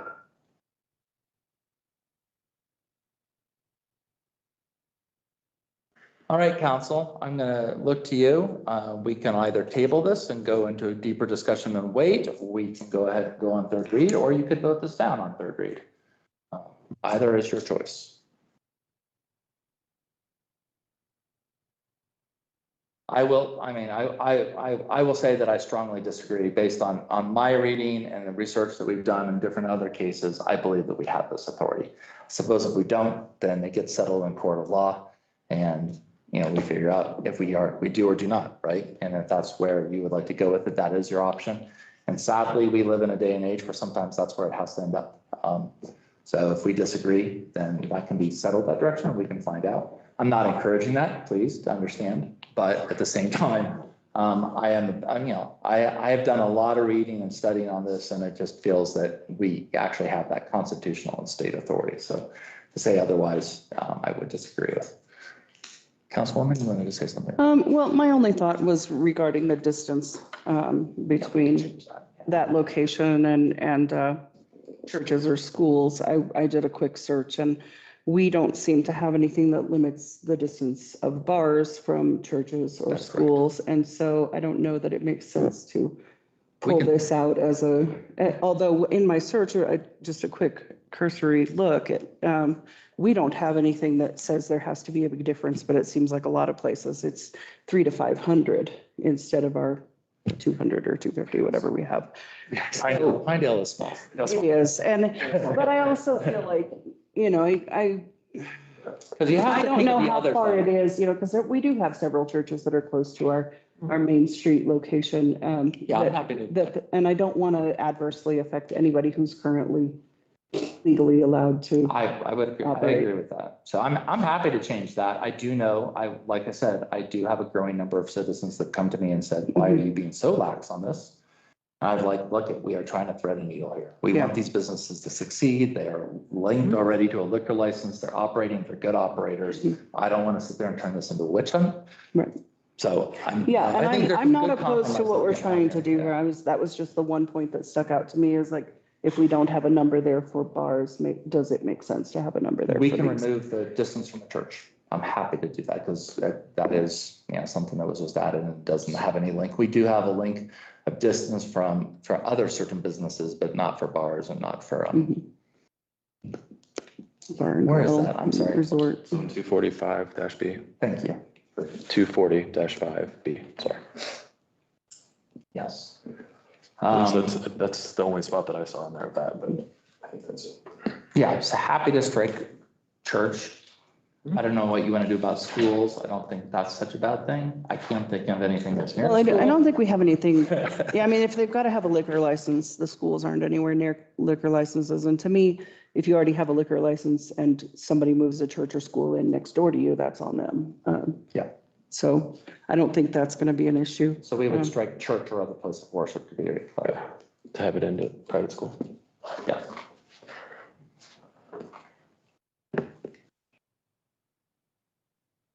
So you're comfortable going forward? Yeah, I'm fine going forward with that. On third read.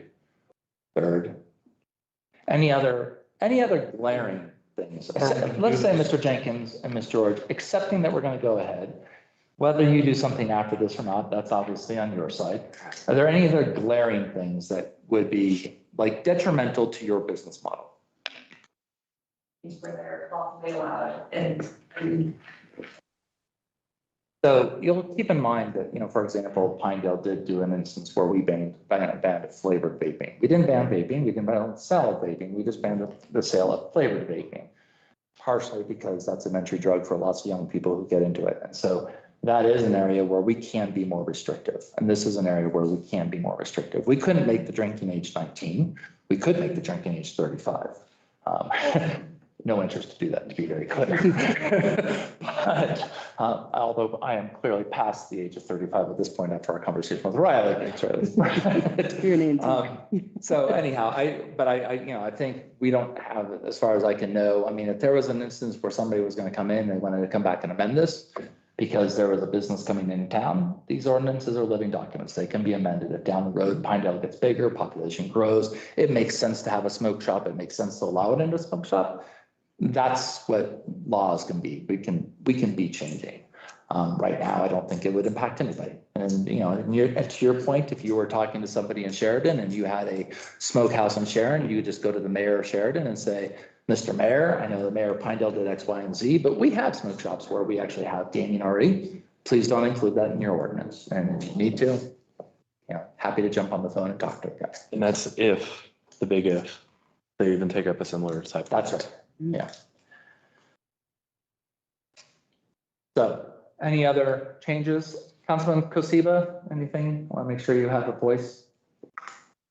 I'm supportive of moving forward with the third read with the changes that have been proposed. And I guess one question I had was to Councilwoman Boyce's point, if we were to say have a church or a school move in next to an existing license, do we have to have language in there that makes sure that the existing permit or license isn't affected and it's effectively grandfathered in?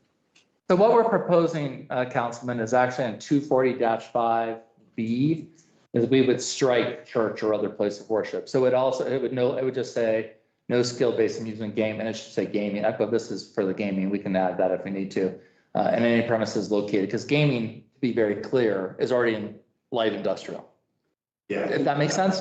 So the reasons this is kind of talked about it skill-based here is because already that's in a completely different zone and we're not going to be there, right? So just to make that clear. So I think we would be striking church or other place of worship. I would be a big person, like if somebody walked into one of these premises and said, let's start a church next door to put these people out of business, that feels. Mr. Mayor, that's not an issue. State statute zoning specifically allows pre-existing use. That's right. To continue. Yeah. So if you modify your zone change and I have a pre-existing use, you cannot change. I agree. And I think if anybody were to also do that and go to war at it because, oh, we started a church next to you, I think that would be unfair too, just to be clear. People make choices, right? We got to let people make choices. So, okay, so that's, my proposal is that we be adding all gaming like 240 I'm gonna just go right here, 240-1, everywhere I highlighted, where it says skill-based amusement games, we would put gaming and skill-based amusement games is what it should be, and. So highlighting all those, and then 240-5B would be striking church or other place of worship. Is there anything else? Those are the only amendments that I would recommend. And I can see that there's 3 places where gaming needs to be added. One you just brought up, did you want to change that too, though? So it's 240-1A, 240-3A and C, and then,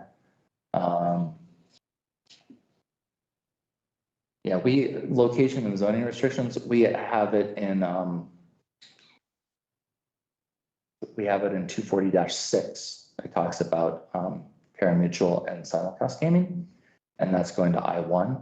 So 240-5 is primarily about the skill-based. So you can lay that without. Okay. So 240-6, the parimutuel one doesn't say anything about churches or schools. Do we need to have it there? That's covered by the zoning, right? I think it's covered, yeah. Don't have to have it again. We could if you want to add it. I mean. Well, I don't necessarily want to add it. I just want to be consistent. Yep, no, you're not wrong. I'll look to Ed. Do we need to then mirror the language that we have in 240-5 to put it in 240-6 too?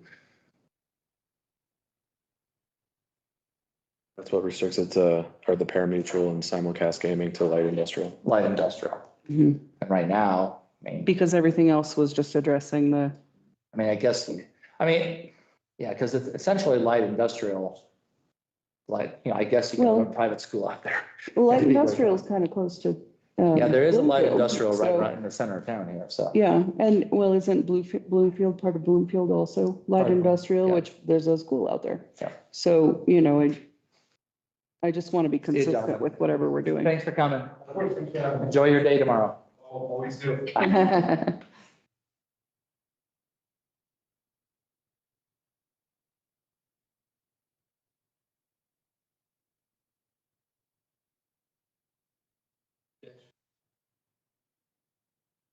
we're striking the language that talks about churches and places of faith. So where else is that? Well, what Councilwoman Boyce is asking is, do we need to mirror the same language we have in -5 and the -6 specific for parimutuel? As to the public and private schools? Yeah. You can, I don't see, I don't see the legal necessity for both the same because they're different.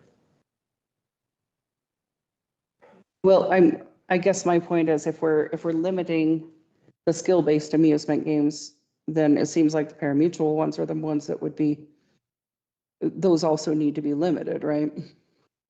They don't have to be, they can be. Well, it feels like we're trying to be more, it feels like the intention is to be more restrictive with parimutuel. And if that's the case, then as it's written right now, it feels like it's more restrictive to skill-based. I think that's the case as it's written now. Okay. So personally, I would have. Understanding certainly would not be inappropriate. Yeah, I personally, I would have no problem with striking B entirely, but the rest of council may want something there for schools. I don't think we're anywhere near a school right now with places that we have.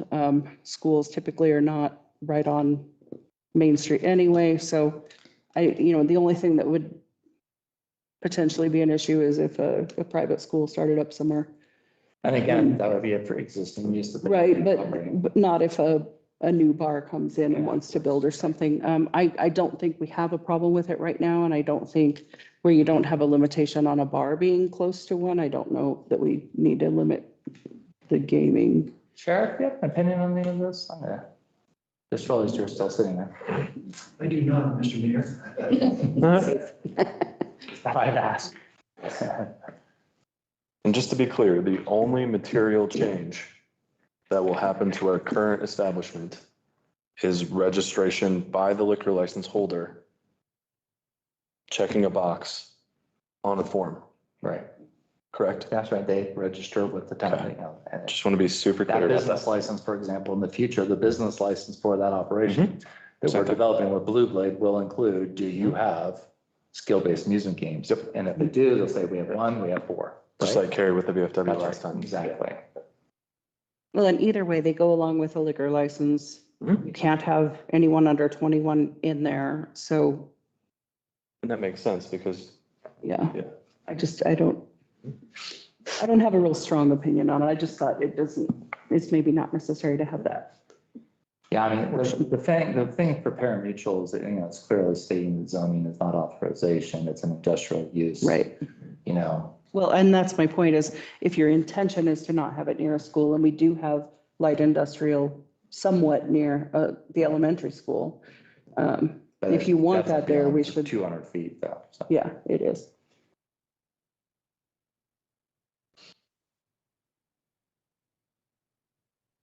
But I don't have a strong opinion as to whether we strike it all or whether we just alter it or whether we do nothing.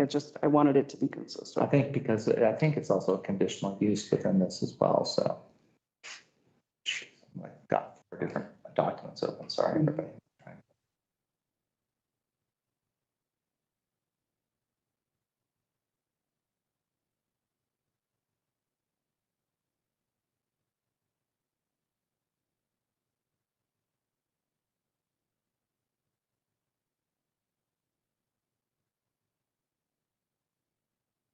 Mr. Mayor, Yes. how would that be worded then in 240-3, where you have it highlighted? What would the final wording be on that? That 240-3. Sorry. 3-3A and C. It'd be all gaming and skill-based amusement games, all gaming and skill-based amusement games. Yeah, it's adding gaming. Use gaming as a broad.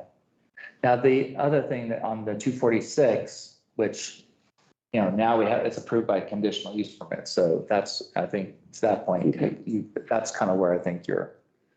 So if it's already there, do we need it here? Well, it's there for the parimutuel. I don't know if we need to add 240-5 to 240-6 because we have it as a conditional use. Yeah, and where Ed didn't think we needed to, I'm fine with that too. Okay. Man, if we have. I just wanted to make sure we were covered for what we intended to do. Yeah. So. Right. No, I think at this point, it's a conditional use, so it can only be, it's restricted to light industrial. And then when somebody does apply, then there's a conditional use, and then we would be looking at it and say, well, wait a second, it's too close to a school. Okay. How do we do this, right? But we do have light industrial that's farther away from the school. We so, do. Yeah. And in the current moment, there exists a possibility that right now, a parimutuel or simulcast gaming facility could open up on Main Street, correct? There is the strong movement to, it, not right now, no, the Suffolk County hasn't authorized it. Should they? Could Should they, then zoning would then allow them to do it. Right. And that's what Cheyenne and other cities are finding. And that's what this preempts. That's right. Okay. I am very carefully to make sure within. I'm just wanting to really define the needle that we're threading. Right. So. All right, so we are recommending, do we want to strike B entirely? That was Councilwoman Boyce's point. We could strike I initially thought that's 240-5. what we were going to do, but, and really more of a, not because we're pushing for it to happen, it's just that I know small. It's real small. Our footprint is tiny. Let's I mean, we don't have any, so like I said, there's certain things I'm going to draw a line on and certain things I'm not. This is not how we want to. So if we want to strike B entirely, we could strike B entirely. Is everybody comfortable with that, Councilman? Castillo? Okay. What's up? Councilman Loftus? Makes the motion easier. Yes, for you. Yeah, Yes, for sorry. you. Councilman Loftus, are you comfortable striking B entirely? Yeah. Okay. I was just slowly reading it. Yeah, no, I'm just making, I want to make sure we don't leave anybody behind here. All right, so we have 3 edits where we're going to add gaming, to gaming and skill-based games in 240-A, 240-3A and C. We'll strike 240-5B entirely, and C then becomes B, D becomes C, E becomes D, et cetera, et cetera, et cetera. Maybe it did make it easier. And, yeah, it's just going to be up to Amy to make sure she just. If everybody's comfortable with that, I will entertain a motion with that, with said amendment, the 3rd read.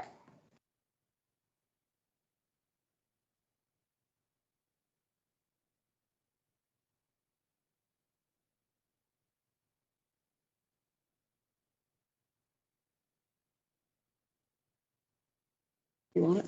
I don't want to have to do it. No. Okay, I'll do it. Okay. Being honest. I move that we approve ordinance 735 on 3rd read, an ordinance of the town of Pinedale, state of Wyoming, creating chapter 240 of Pinedale Municipal Code entitled Gaming Regulations, establishing local regulations consistent with Wyoming Gaming Commission rules and clarifying local limitations on location and authorization with the following amendments, changing the wording from skill-based amusement games to all gaming and skill-based games in section 240-1-A, 240-3-A, and 240-3-C, and striking 240-5-B entirely and relabeling the remainder in that sections, C, D, E, and F. Moved? I'll second. Second. Moved by Councilwoman Boyce, seconded by Councilman Kasiba to approve ordinance 735 on 3rd reads with the amendments of 240-1A, 240-3B, A, and C, and 240-5-B, as discussed. Any further discussion?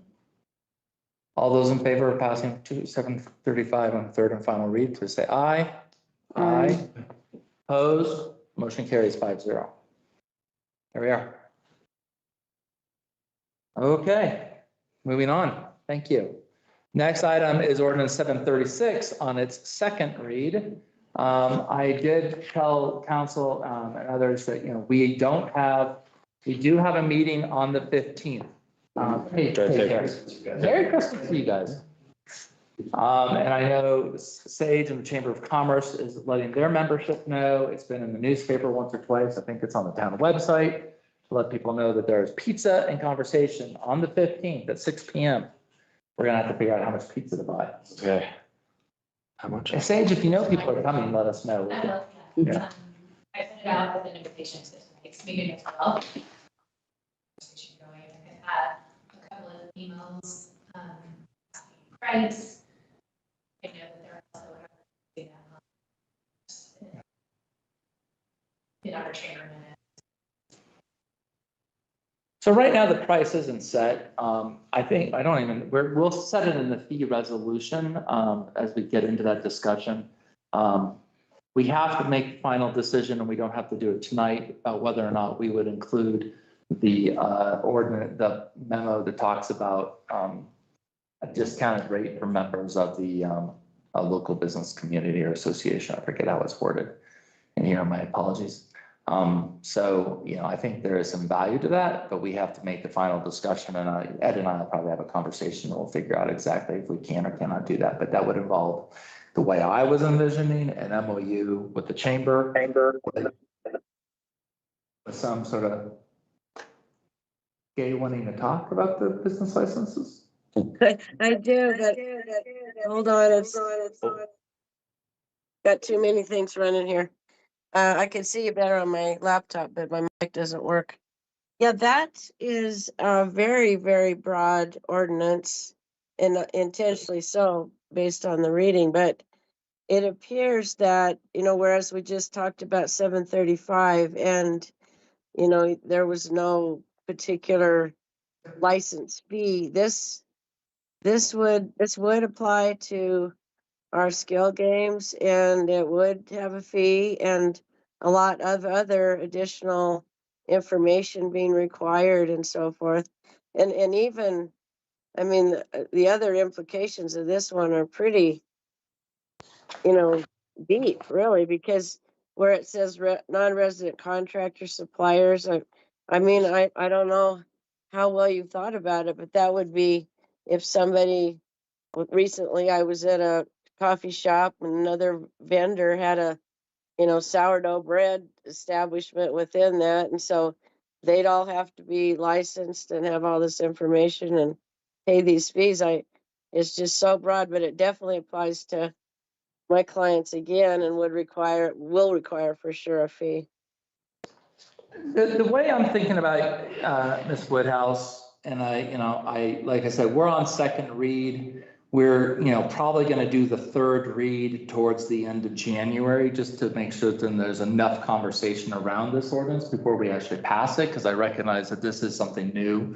But to be clear, over 60 communities in Wyoming have business licenses, including our neighbor Marbleton, which I always call out because if Marbleton has it and we don't, I'm shocked. The way I was thinking, and Ms. Woodhouse, I'm willing to look at this, is I would think that Wyoming skill-based games would be the business license holder, because you would be doing business in Pinedale. However, the registration of your games would be done by the Stockmans. The Stockmans would be saying, we have this business with this games, but any business that does business within Pinedale would have to register. It wouldn't have to be every machine, wouldn't have to be every location. No. It would just be your company, your LLC has to do the registration. And in this situation, at most, it would be Jenkins. Yeah, Jenkins is the one who does the business license. They're done. And then when Stockman says, oh, we've got this going on, then they would just check the box that says, we've got 4 skill-based amusement games in our location. And then they go away. Mm-hmm. So I'm not trying to add cost. There will be, Ms. Woodhouse, yes, there will be a license fee for every person who holds a business license. And I guarantee you, more than Jenkins is going to be possibly hit by this. So, but it would not be for every location, if that makes sense. Yeah.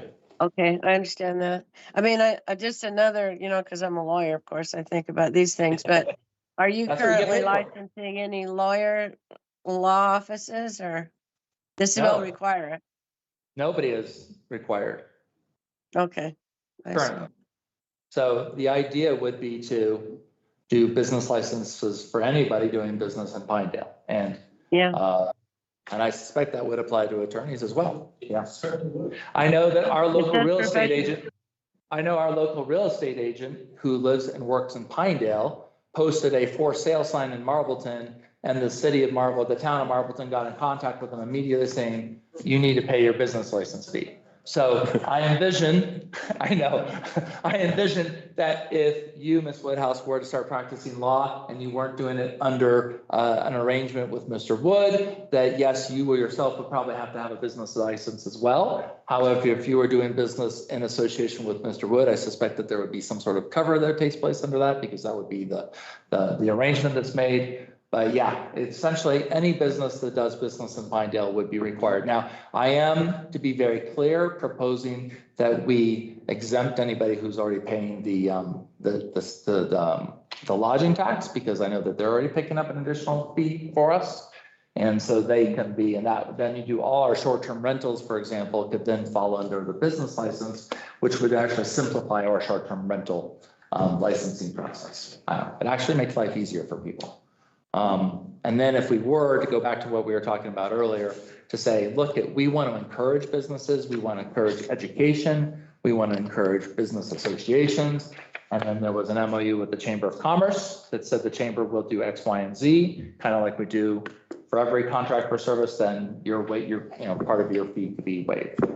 Now, if we're comfortable with that, we can go that. If we're not comfortable with that, that'd be another discussion, which we should probably have.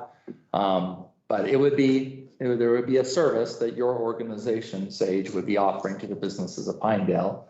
Now, if our business licenses were $30 and your membership was $200, I don't know if that would really encourage a lot of businesses to join the Chamber of Commerce, because, gee, you got $30 knocked off my fee.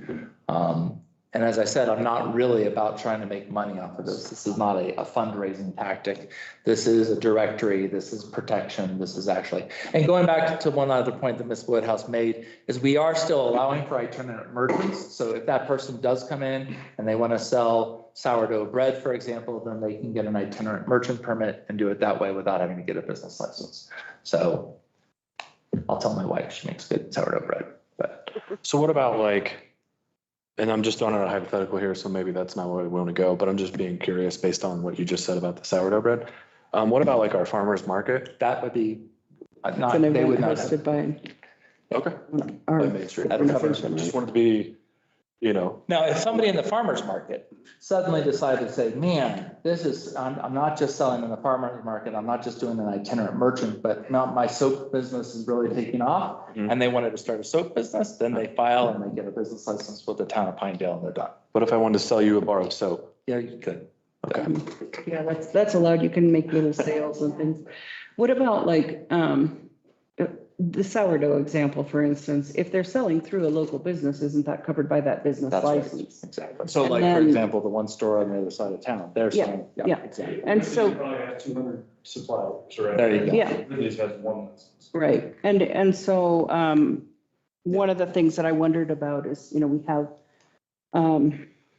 pop-up art, sales and things. I want to make sure that we're thinking of them also. I feel like that would fall under an itinerant merchant, but I mean, Is that a again, license every single time they have a pop-up if they're event? doing a pop-up right now, I think they're probably doing that. If they're not, they're doing it through one of the festivals that we're doing. And then what happens in things like I know this past weekend, we had 2 different locations that were having a Christmas bazaar or craft fair. Is that an itinerant merchant thing for that location? Because it's just kind of a group of people that come I together. think we specifically said yard sales, charitable, nonprofit activities, government functions, seasonal vendors participating in town approved events, Seasonal. casual or incidental sales under a de minimis threshold, and other activities determined by the town council to be short-term, small scale, or incidental are exempt from the licensing.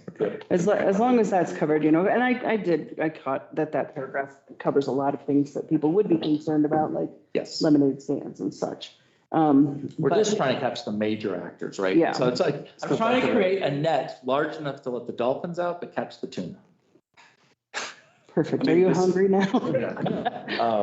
This covers essentially the goal is, we talked about the contractors, but we had some bad contractors come through. Essentially a scammy scenario. Right. Slimy at best, scammy at worst, right?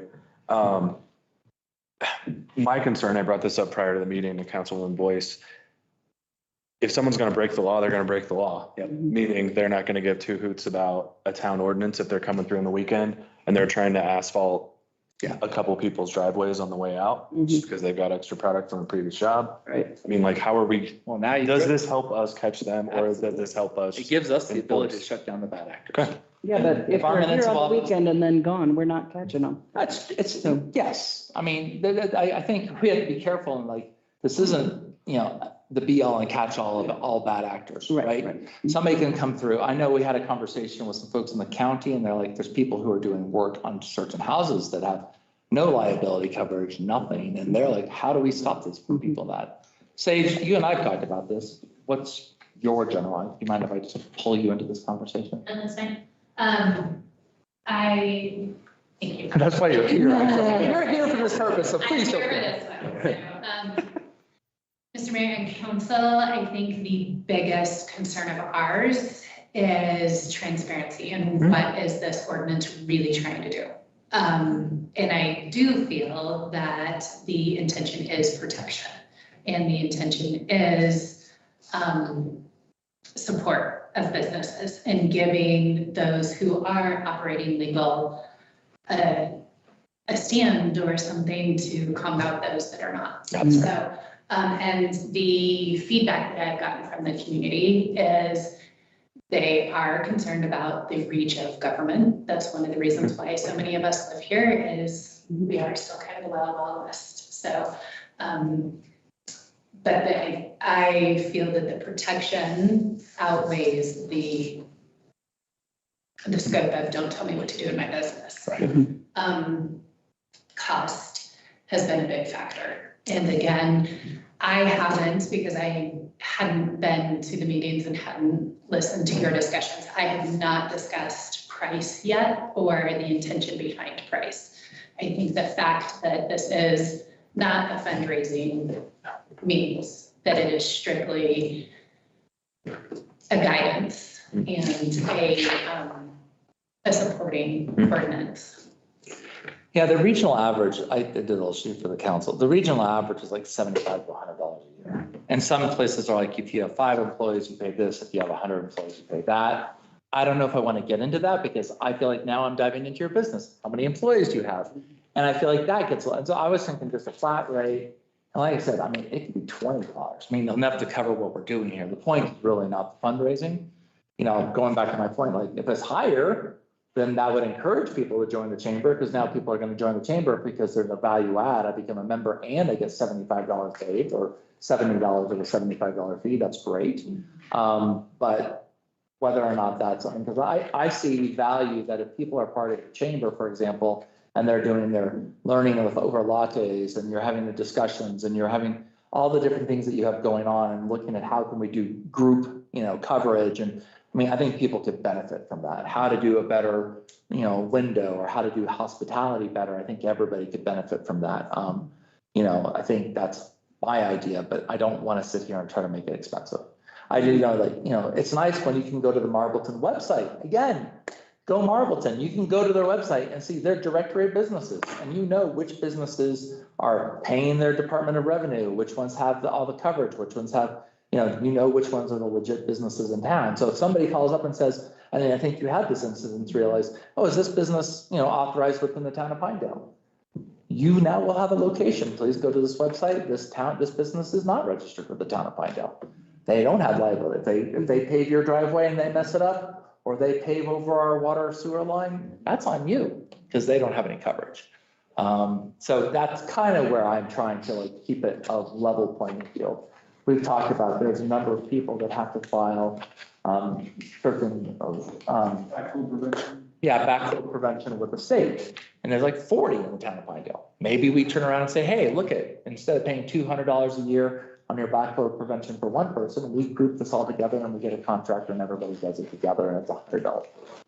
So how do we help business? I know it's counterintuitive, but I'm really trying to help the business and help our businesses. Would this, in certain industries, you're required to have you're expected rather, to have certain education and therefore licensing.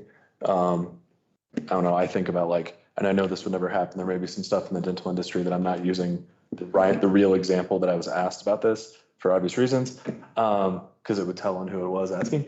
But if like, if I wanted to open up a dentist office And you didn't have a certain. and I didn't have a certification, but people wanted to come to me for whatever reason, would this in any way prohibit me from doing that? I feel like if you're in a licensed occupation, you'd have to. See, and I know that was a bad example, see, that's a hard example. There is- Example, but yeah, let's like, I There is kind of want to use a language real in here. example, but I shouldn't, so, Yeah. yeah. Yeah. There's language in here that says if you're required to have a permit, that you have to show that permit to get this license. Okay. So I would think that would be the only thing. 'Cause so if it's an industry that doesn't require it, Mm-hmm. And open a law office, let's get Well, I mean, but in that case though, you have to pass the bar to operate, right? Law or well, sure, but operate a that's, law office in Wyoming. and that would be, you have licensing within the state. Evidence of required professional or trade license. Yeah.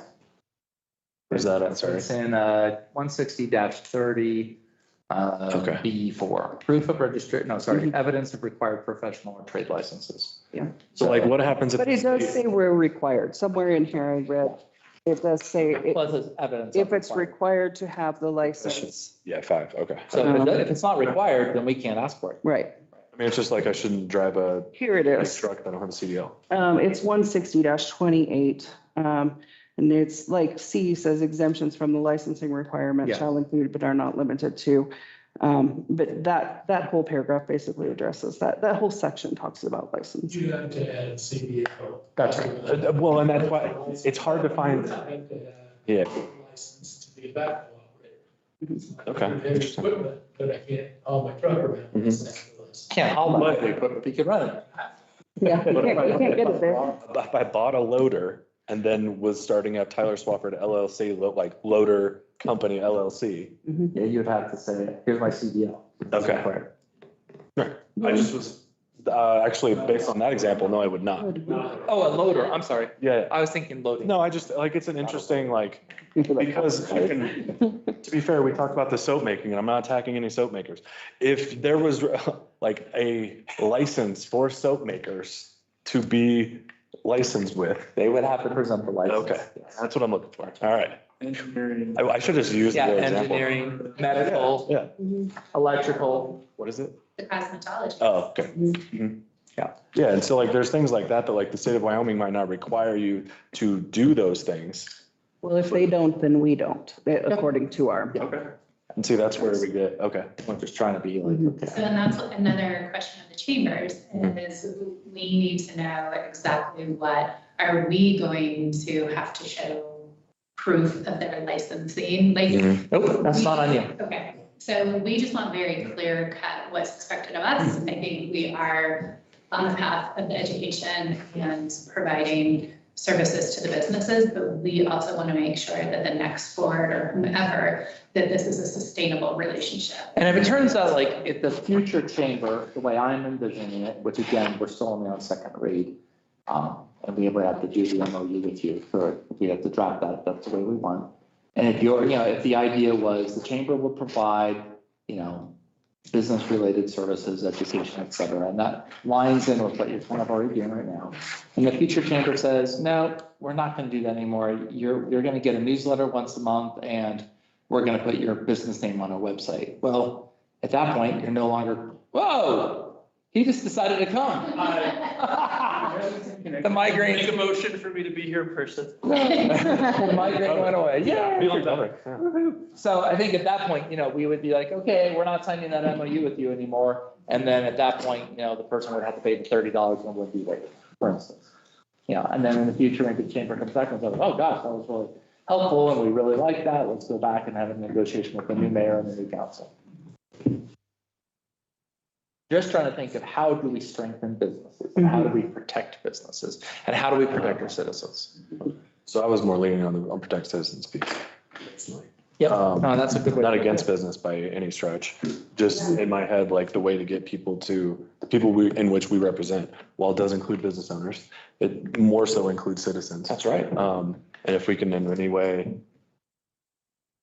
provide a way that we can, I don't know, help people from getting scammed or keep them from getting scammed. Can you like- imagine if Pam Murdoch, just to pick a memo, Mm. somebody comes along and wants to do a project in her yard and she doesn't know, she can just call up the town clerk and say, Is ABC LLC a registered business within the town of Pinedale? And no, Mrs. Murdoch, it's not a registered LLC, not a registered business. Oh, and then she can tell the person, I'm sorry, I don't want to I can't do business with you because you're not registered. And that way she's protected against, you know, it could be a bad actor, a senior citizen signing a contract with somebody that they shouldn't sign a contract with. Now, you know, we need to, like, obviously this is something new, so we need to take our time, let all the people who are existing businesses get in, and we're trying to work with that. And the idea is we want to do it with our new digital licensing system, so that it doesn't become a burden to anybody. It's just go online, file it, pay it, be done with it. But I'm trying to streamline this. I think there just needs to be a lot of education about it. Yep. It needs to be, again, what is the intention behind it? I think that speaks volumes to the business owners as well as the citizens. Okay. And that is the pushback that we're getting right now, is what it is. And so. That's exactly why We're doing that. we wanted to have the businesses come and have a discussion. And why we're like, probably not going to do the third read until the end of January. Yeah. You know, we'll have another 6 weeks to do this education, to get the second read done. But I mean, I think the other thing that people need to realize is there are national and state things that are going on that are just saying, this is a business now, and this business can operate one way or another. Like right now, I mean, the sheriff and I have talked about a couple of businesses in Pinedale that may or may not be doing what they should be doing. We don't really have a way to stop that from happening. There are bad actors out there, and I don't want to get good people with the bad actors, but we do have to look at the fact that there is an evolving market around us right now and evolving policies that are, I mean, Washington DC just makes an executive order, boom. I mean, that impacts us. So we are here to help and support and educate. So whatever we can do, we tried to separate the email out to the members, like it's this call of action and participate. And remember that these meetings, as well as the pizza with the council, are a chance to learn about it and your voices be heard in a diplomatic, respectful way. And so we will continue to put out, and then we're willing to put on more education if we need to have a lot to learn about it, or just getting whatever we can do to help educate for it. And again, I mean, And these are recorded, they're online, so people could go and watch tonight's meeting and hear, exactly. you know, what we were talking about too. I will commend you, Mayor. I think that your message in the paper this week was very good and very clear about what the intention was behind it. Talk about it again this week. Yeah, and I've had a couple of conversations inviting people to come to that, the pizza night, because I do think, you know, my biggest concern is that I want the business owners to know that we want their input. We're not trying to slide anything by. We want them to come and talk to us so that we can craft this in a way that's beneficial to them. And, you know, obviously not the intention to raise funds from it or to cause a problem for the business owners. We just want to level the playing field so that the people who come in from out of town have to play by the same rules that our businesses are already playing by. So. And I also think consequences, what are the consequences? Laying those out as well as when are you first strike, third strike, what does it all entail? And that's, I think, a very, as well as passing it, there needs to be the discussion is equally weighted about what are the consequences if you are not. So they'll be ordered to cease and desist until they correct it, which in theory, if somebody's business license expired and they're operating without it, and if it's digital, 10 minutes later, you should have your license again, right? If they keep on going, then it goes to law enforcement. I was just gonna ask what happens when you have inevitably, to your point about the wild, wild west, maybe we're just making it wild, one wild instead of two. But, sorry. You'll inevitably have someone that says, no. Yep. What then happens? So I'm glad you brought that up. Then they get warned, they get the cease and desist to do the business, we go and talk to them. I mean, again, I think, I get, but there's several things, right? I mean, this is not an unusual practice anywhere. And when over 60 communities in Wyoming are already doing it, we should like, okay, this is not unusual. If this became punitive and it's $1,000 for a business license and we're just trying to fund the town general fund through this, that's ridiculous, right? And vote the next mayor out as fast as possible, right? And all the council members. And that's where you have that ability. If people don't like that, then, you know, they can immediately impact who's like sitting on this table, right? So there is that. That's true too. And then, you know, and people can come in and just say, Mr. Mayor, $55 is just too much. And we, by doing it through a rate resolution, the way we have it, we can do a rate change in one reading. It's a resolution. And if all of a sudden we're like, oh my gosh, our intention was not to do X, Y, and Z, you know, within one meeting, we can literally go from $2,000 to $10. You know, it's not like it takes 3 reads. It doesn't. So I say keep it low. I mean, if we do digital licensing, it shouldn't cost us hardly anything to pay for that. So How much, you mentioned Marbleton a few times in reference. 25. Okay, right. And that's across the board? Marbleton is across the board. Lander is Sorry, I didn't realize you had on the backside of the Sorry. sheet. No, it's fine. So Jackson's 130 flat fee. Evanston is 50 to 125 tiered employees. Rock Springs is tiered employees 50 and 100. Alpine is 100 and then 75 renewal. And then $45 for a single day, which we wouldn't be doing. Afton's not publicly listed. Lander is 100. Big Piney's 25. Yeah, so none of these are Yeah. overly. And I could have gotten more, but that's just, like I said, if we go somewhere.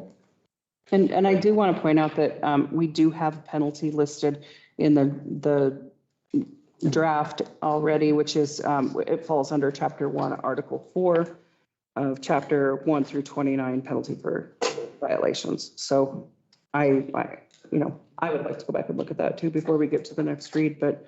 But Mayor Murdoch did provide me with an amendment that I have been sending out upon request. Yeah. It's members or folks ask for it. Yeah, it's not a new penalty structure, I guess is the point. It just follows what everything else. And the few people that I've talked to specifically about this are for it. Yep. For the reasons that we talked about as far as protection goes. So I think you're right on there as far as not necessarily selling it, but educating the public. I think about if the we can reason. make it easy, and I think if we can make it light, so it's not a heavy lift. Is it intrusion of government more into everybody's business? Absolutely. There's no denying that. We are. But so are fences, and fences make good neighbors. And maybe we have speed limits and we have other things in the community that say, look, we have to look out for the kid walking across the street. We have to look out for the business over here. We have to make sure of this. How do we balance all of these things together and still live in the wild, wild west of Wyoming? Wow. The wild. Okay, we're just saying wild. You can have that one for free. Okay. No, just one wild, not two. I know, I should copyright that. So unless council sees anything major that they'd like to change, my intention was to get a second read done because this is our last meeting of this year, 2025. And then we would come back and do a third read towards the end of January, possibly the third, or even to the first meeting in just February. But I like to get at least mostly there. And then if we need to tweak a couple of things, we can talk about it. But in the meantime, we'll have 6 to 8 weeks of talking with business owners and citizens to A, educate, and B, if we need to tweak something, because as you saw with the gaming ordinance, if we have to tweak a couple of things and still stay within what the purpose is, I'm happy to do that. Yeah, and increase that discourse so that we get the constructive criticism on, hey, we should strike this, or we need to add that. And there's gonna be people who say strike this because they just don't like it, but it's actually a good thing. So we have to balance that, and there's gonna be other people who say, leave it in, and we're like, oh, no, that's gotta go, right? So, but I appreciate the fact that we can work together. Happy to do any latte running is out there. I always look a good latte anyway. Yeah. I went to the one this morning and it was very well done. I learned a lot from it and I found it valuable, so. I think that is one of our most valuable ones. And it was on your chamber membership and what exactly it offers you and how to maximize your chamber. So I think that's almost a quarterly one. Because of the adjust. Yeah, and I would say too, Mayor, to your point earlier about, where is the line where it's more of a benefit to join than not to. There's a lot of things they do that Right. offer benefits that I heard about this morning, that this would just be one more additional Yeah. positive, because already the benefits outweigh the membership cost. So I don't think we have to be ridiculous in our fee structure in order to I think you said add to the yourself. benefits. I would agree with you. So like I said, I'm not married to a fee, keep it as low as possible. One, I'm just poking holes here. This doesn't preclude passing this second read today, but I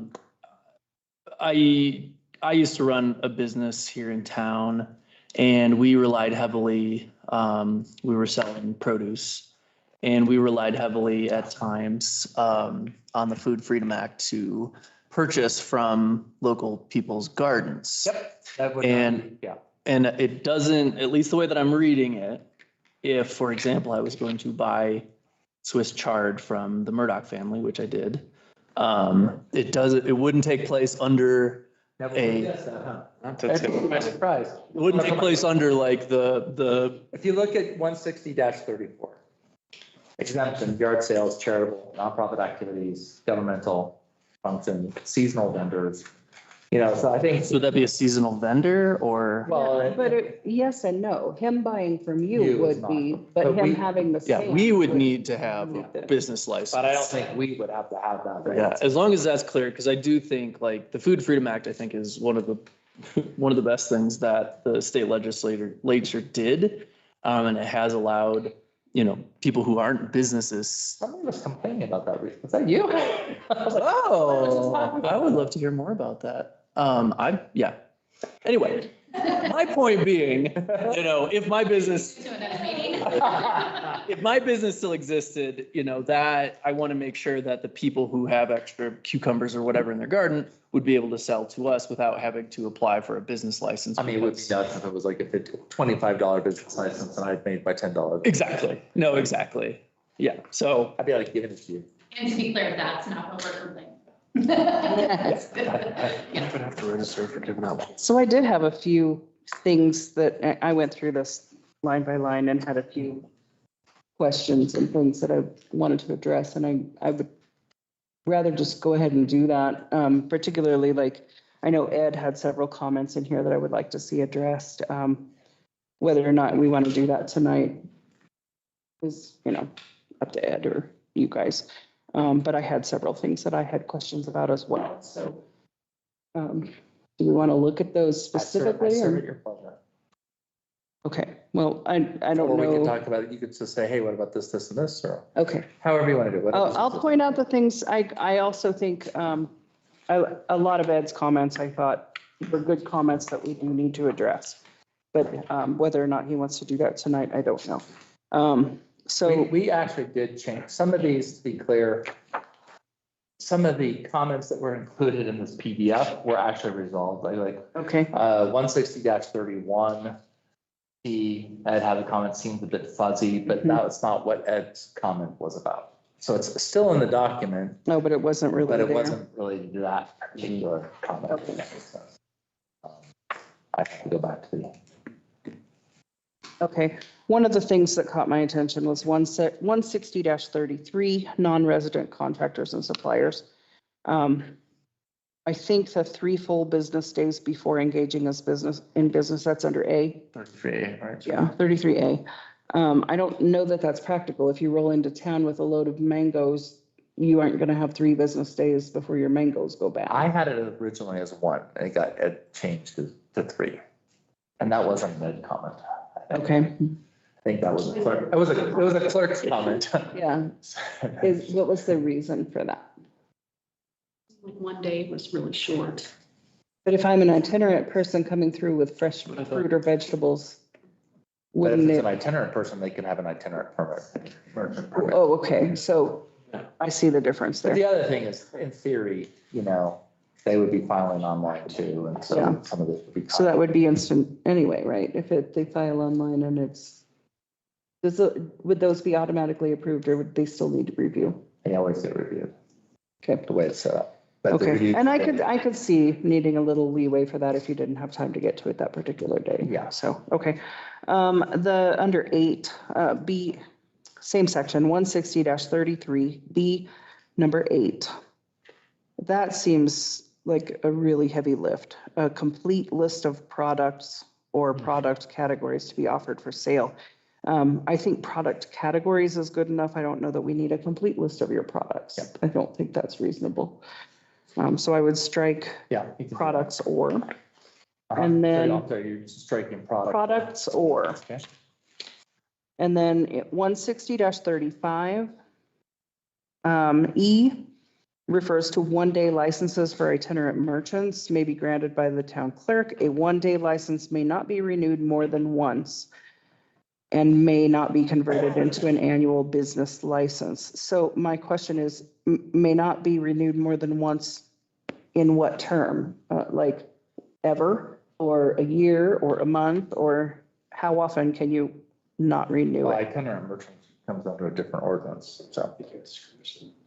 You would need to, if you applied for the 1-day itinerant merchant permit, but you wanted to go to a full business license, it's a completely different process. Right, and it says it may not be converted into an annual business license, but it also says one-day licenses may not be renewed more than once. So are you saying that like somebody who comes once a week to sell produce, they have a one-day license, they can renew that one time to have one more day, but then the rest of the summer they're out of luck? Or how does that mean at that point they would need the full business license, or? Like, how does your itinerant merchant permit work? 'Cause we have, You can have 2 weeks maximum per year. So I just think that the wording in this needs to be addressed to reflect that, or? Yeah. So if you're gonna be a business 15 days, you gotta get a business license. It can't be converted into a business license? Yeah, because an itinerant already has its own rules, so if we just drop that. so you want to say a one-day license may not be converted. No, I want to say one-day licenses for itinerant merchants may be granted by the town of Pinedale, period. And, or no period, and say, and may not be converted into annual business licenses. Okay. Because I think the rest of it's already covered in the itinerant. Why don't you just remove that entire section, because itinerant merchants are covered under a completely different chapter. Yeah, I think that's, Okay. that's kind of. So drop is not the right word. Strike E on that section. I don't love the language. 160-36 talks about fees. Section B, I don't like the wording, a reinstatement fee. In addition to annual license fee may be charged for licenses renewed after expiration. I think you could have a late fee. A reinstatement fee feels really heavy-handed and authoritarian, in my opinion. It's the same thing, but I don't like the wording. Okay. So I would say. I don't think it sounds authoritarian. Instead of reinstatement, well, because we're not gonna let you do your business until you pay this extra fee now, and I don't like that. I think a late So you want to reinstate fee, it? That's fine. a late fee, a reasonable, small late fee, is reasonable to encourage people to make sure they do it in time, but I don't like that. Well, and Say potato, I say potato. Well, say potato if you want to, but you can be wrong. I think it brings up an important point though, is if you're applying for a 1-year business permit and you are late, is there a grace period that your business license is still active? Or are we immediately expired and then we're moving toward that The reinstatement? word Or is says there, expired at the end of December and must be in place the beginning of January, but again, we're not closed, or we're not open on the 1st of January. Right. So maybe give a grace period till the 15th or something, Can do that. so that there's time. Like I said, the point's not to be. Right. and if there's a 30-day grace period and then, if they renew during that period, maybe there's not a reinstatement or a late fee or whatever, and then anytime after 30 days.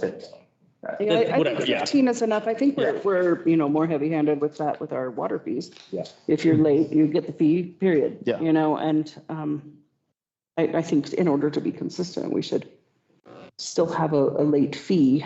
And we have an ability in Casella, I assume, to if they're they'll get a notice, I assume. Okay. And they should be notified at least a month before it's over, right? So. Okay. They would know what's coming. I do think that there needs to be for lack of a better term, a heavy-handed aspect to it though, as well.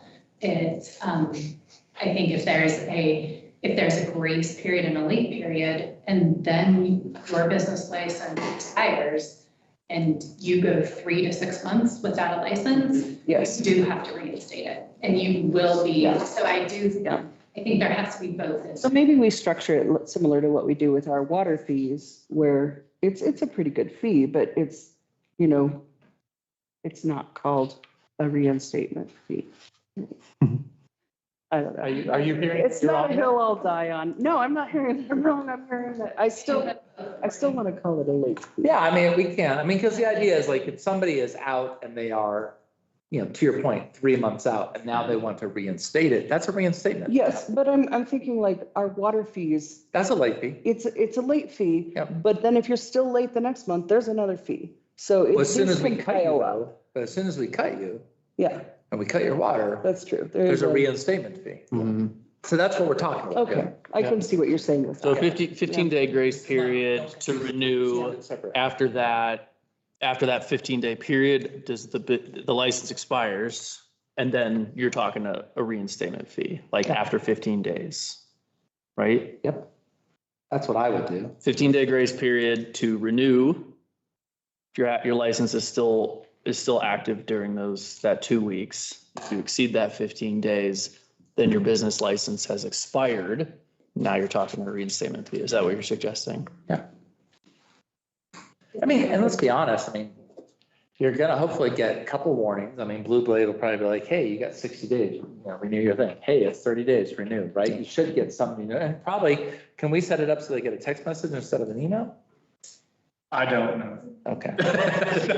Can we set up an auto pay?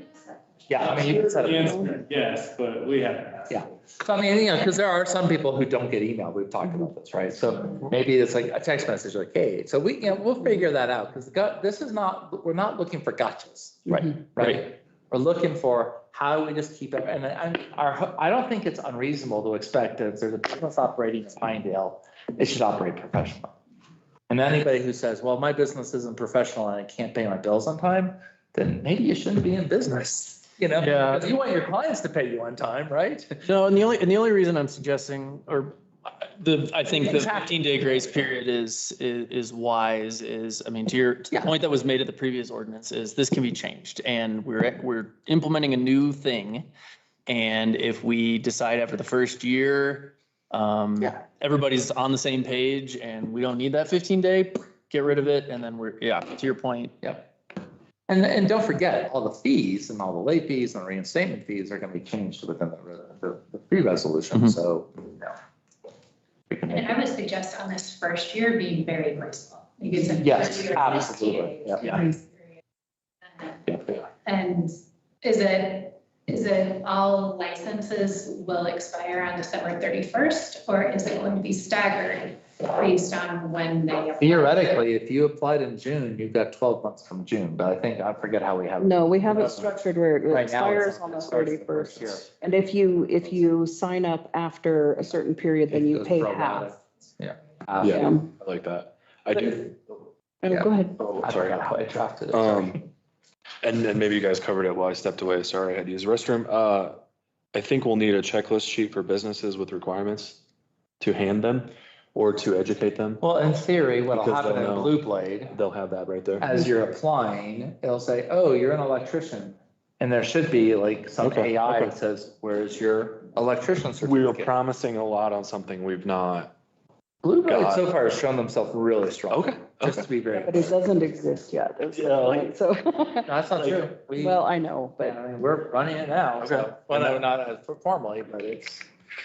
And that's fine. I just think that and a fact sheet, because I think not necessarily educating people, but like whenever they realize they have to, Yes. they're gonna then be like, well, what am I, like, you don't want to have to go through multiple lattes and learning. mhm.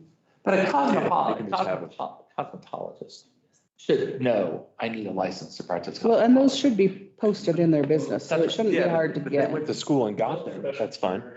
Protective of their profession. Yes. Exactly. And I guess that was kind of the area that I was going for earlier with my BS dentist, home dentistry office, but, I'm scared. yeah, I'm gonna start up a. Dr. Swapper, Dr. Yeah, Swapper. start doing pool lessons for money. License controls are gonna be more important Yeah. now than ever before, to Mhm. protect people's jobs with AI. That's valid too. Okay. Sorry, I just wanted to throw that idea there. Okay. That's all for today. Great. I'm sure there will be more. I mean, I want to hear from the businesses and I want to craft this in a way that makes sense for everybody. So I And agree. I do think that there's licenses, like the cosmetologists, the restaurants that deal with the Farmstead Act as well. Like those are all going to be different nuances that are going to bring a different aspect to this. And they are all going to have different opinions and ideas of what this ordinance does for them. So, and that, let me ask this one other art-related question then. So Art of the Winds is a collaborative group. They have a license. Yep. Does that license allow them to then have a pop-up in the park? I think. And they it's have- covered, right? I don't know. I mean, if they want to do a pop-up in the park, now you're looking at your, But it's still that business. I know, but now you're looking at a park use fee. Well, that's a different. Unless they do it under like farmer's market, Yeah, let's say, instead of farmer's market, it turns into the chambers. right. But when they were here, they were asking about like a juried show in the park. Was what they were interested in doing. And so I just want to make sure that we're, we've heard from them and this is important to them. I just want to make sure we address that in a way that makes sense and is fair and not cost prohibitive because some of those types of events are exactly what we're trying to encourage, like even with the park that we're creating at 210 West Pine. Yeah, I mean, we'll have to look at that and see how that, I mean, we'll just play with that and see if it works. Like, I mean, you're not wrong. I mean, that's exactly what we want, right? Mhm. So, and again, like somebody's already a registered business and they're doing X, Y, and Z, then, yeah. Is Art in the Winds an LLC or a 501? Don't know. I don't know either. We don't know, but we would if we had business licenses, right? We would. And that's an awkward Well one played. because now I don't know how you do that because I don't know Art in the if it's Winds. formally anything, They're just a. We're gonna, there's gonna be so many things we have to dig into, because Yeah. let's just say, for example, Art in the Winds is a nonprofit, let's just say, because it's a pass-through. And the money, you drew a really great watercolor and you took it to Art in the Winds and Art in the Winds sold it. So Art in the Winds is like, hey, we're a nonprofit, we're not taking your money, but you took profit. Is that now a business in the town of Pinedale or not? Well, and what about like shared workspace? If you had a place that had like offices that you could rent to use. But you're a business operating that space. That would be, and so then the people come in, to me, that's kind of what Art in the Winds does, it's a shared space. They share the expense, they share the time to work the counter, all of that sort of thing. They each have stuff up, they have guest artists that have stuff in there. So, I think there's potential for that you could have a building that would have shared workspaces. And so I would think that everybody that works within that space should be covered as a business under that, but. Unless I'm running an accounting business and I'm sharing spaces. Right. I'm running an accounting business in the town of Pinedale. Okay, but what if I'm selling homemade whatever at the art store? Am I running a separate business from the art store? Well, Or is that? You're going in there and manufacturing, like the shared office space would be more like you've got a soap We're gonna have to find a way. or a space. It's gonna be too much. I want to do. So what if I'm selling a mail order from like? That's my concern. Well, and that's the thing, we're never going to be able to, and nor do I think we necessarily should. As someone who works at the library, we have people come in and use our space all the time. And I mean, we have a few people in particular that are in there every single day and they are working remotely.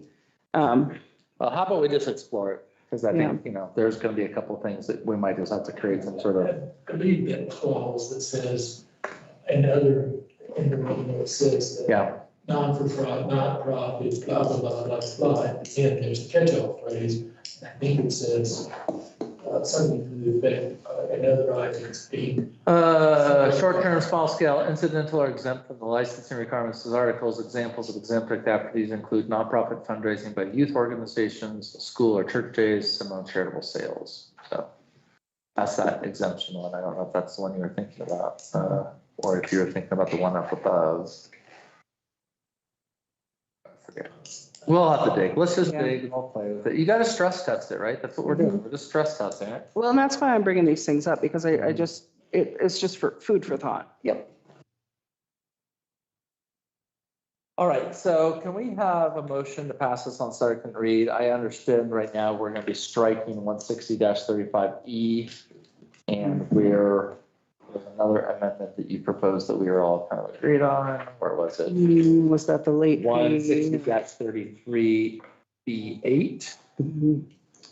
Yeah. Get that? Yeah, that's Me, 33. removing the words products or. Products or. And then 160-36, you wanted to change that. We can wait and have a more of a discussion with that one, I think. Yeah, because I was thinking of reinstatement as different than where the water example that you gave, that I think. Late versus reinstatement. I'm willing to think about that one for a while. Yeah. All right, so that's that's two. That's two. Everybody comfortable with that? Okay. May I have a motion, please?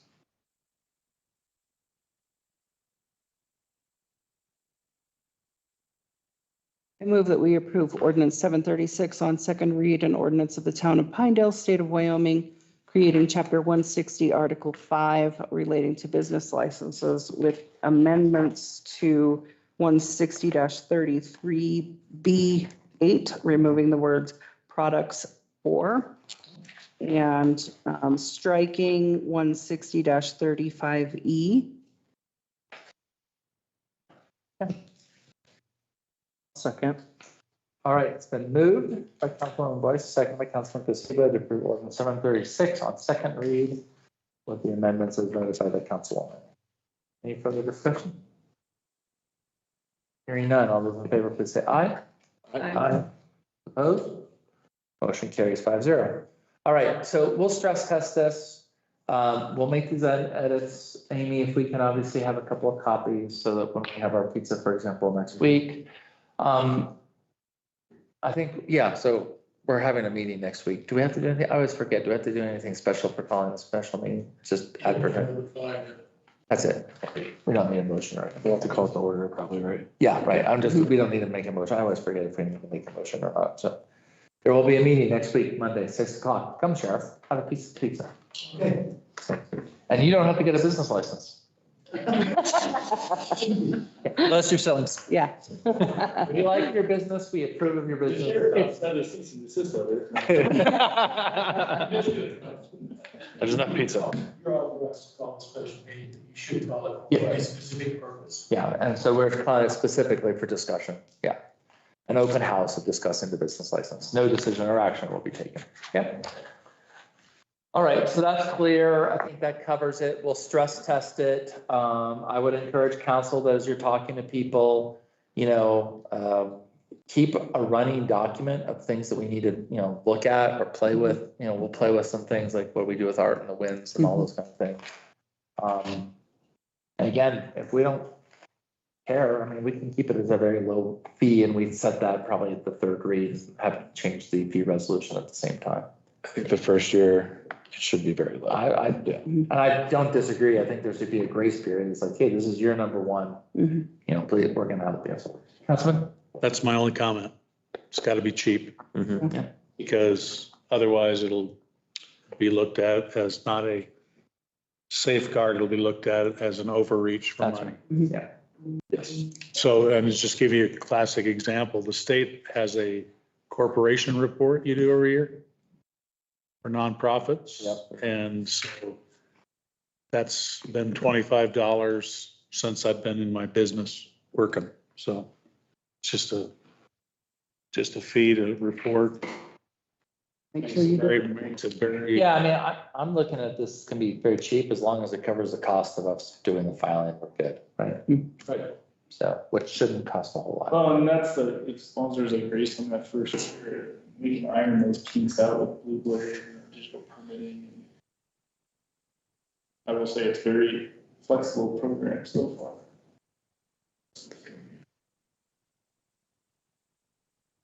Okay.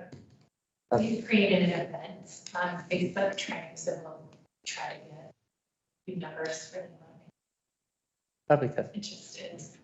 Yeah. It's really interesting. That language that I was referring to is in 16034. It talks about various things and other activities determined by the town council to short-term, small scale.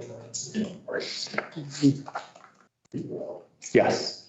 That's it. Okay, so it was the second last. I gave it, yeah, right, so. So do we need language then to define short-term or small scale or, I think it says determined by the town council. yes, That's along the same terms as what we have in the zoning, where we have a gigantic list of some things that are existing. And then, and other activities deemed to be similar in nature by the town. right, It's making errors. yes. That was a fun one. Yeah, I'm just thinking like in my mind, selling my sourdough bread might be a small scale, but you know, at what point do you think it's no longer small? So I think it's ambiguous, but That determined by the council. Mhm. You can certainly buy it. Mhm. But then your discussions, well, does that mean $500 a year? Well, how am I gonna know? right, how are you gonna track? And should I know? Well, and like we said, if you're selling it through another business, I would think that'd be covered anyway, so whether or not, I don't know. Anyway, we can get some of those week later. Yeah, like I said, we're gonna stress test this, and there's gonna be things that we keep, things we change, but, you know, I like the fact that we're at least moving forward. Mhm. I guess. All right, 2 items left on the agenda, or 3, actually. We're not done yet. Glad you came in, Councilman. Okay, fun.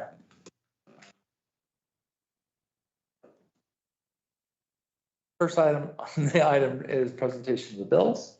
Move that we approve the bills for December 8, 2025 in the amount of $347,437.86, paid with checks 31997 through 32038. Second. Moved by Councilwoman Boyce to approve the bill for December 8th in the amount of $347,437.86, checks 31997 through 32038. Any discussion? Hearing none. All those in favor, please say aye. Aye. Those opposed? That motion carries 5-0. Next item is payroll. Well, obviously, this is our meeting on December 8th, and we're not meeting, so we need to just approve payroll for December 31st. I move that we approve payroll and benefits for December 31st, 2025. Second. Moved by Councilwoman Boyce, second by Councilman Cosito to approve payroll and benefits for December 31st, 2025. Question before we vote. Any discussion? Yes, please. The bonuses that we approved tonight, will that be, since they weren't listed in here and we changed things, will that still make it to the people this month? Yes. The Okay. goal is, to be really honest, That's what the date in the motion. it did to say December, it's authorized December 31st. They will Right. get their money as soon as I finish their Christmas cards. So, and I'm working on it. That's good. Well, hurry up. But you know, I have to say really nice things for Chelsea, and I need like extra pages. I'm sure she would just rather have the check. I'll bring your. Oh, let's not exaggerate now, Chelsea, but all right. Can I have a motion to go in executive session for the purposes of discussing real estate and personnel? Move that we enter executive session. Okay, Second. all right, it's been moved by Councilman Loftus, seconded by Councilwoman Boyce to go in executive session with order to discuss real estate and personnel. Any further discussion? Hearing none, all those in favor, please say aye. Aye. Those opposed? Motion carries 5-0. There will be no action, so I will go ahead and suggest that we go ahead and cut the online portion of this. And then when we adjourn, we will adjourn. So thank you, everybody, for coming. Yeah, thank you. Sure. I'll see you at the pizza party. Yeah, come. Oh, come to the pizza party. Come have pizza. I have a slide to go home. Burned it. Through that.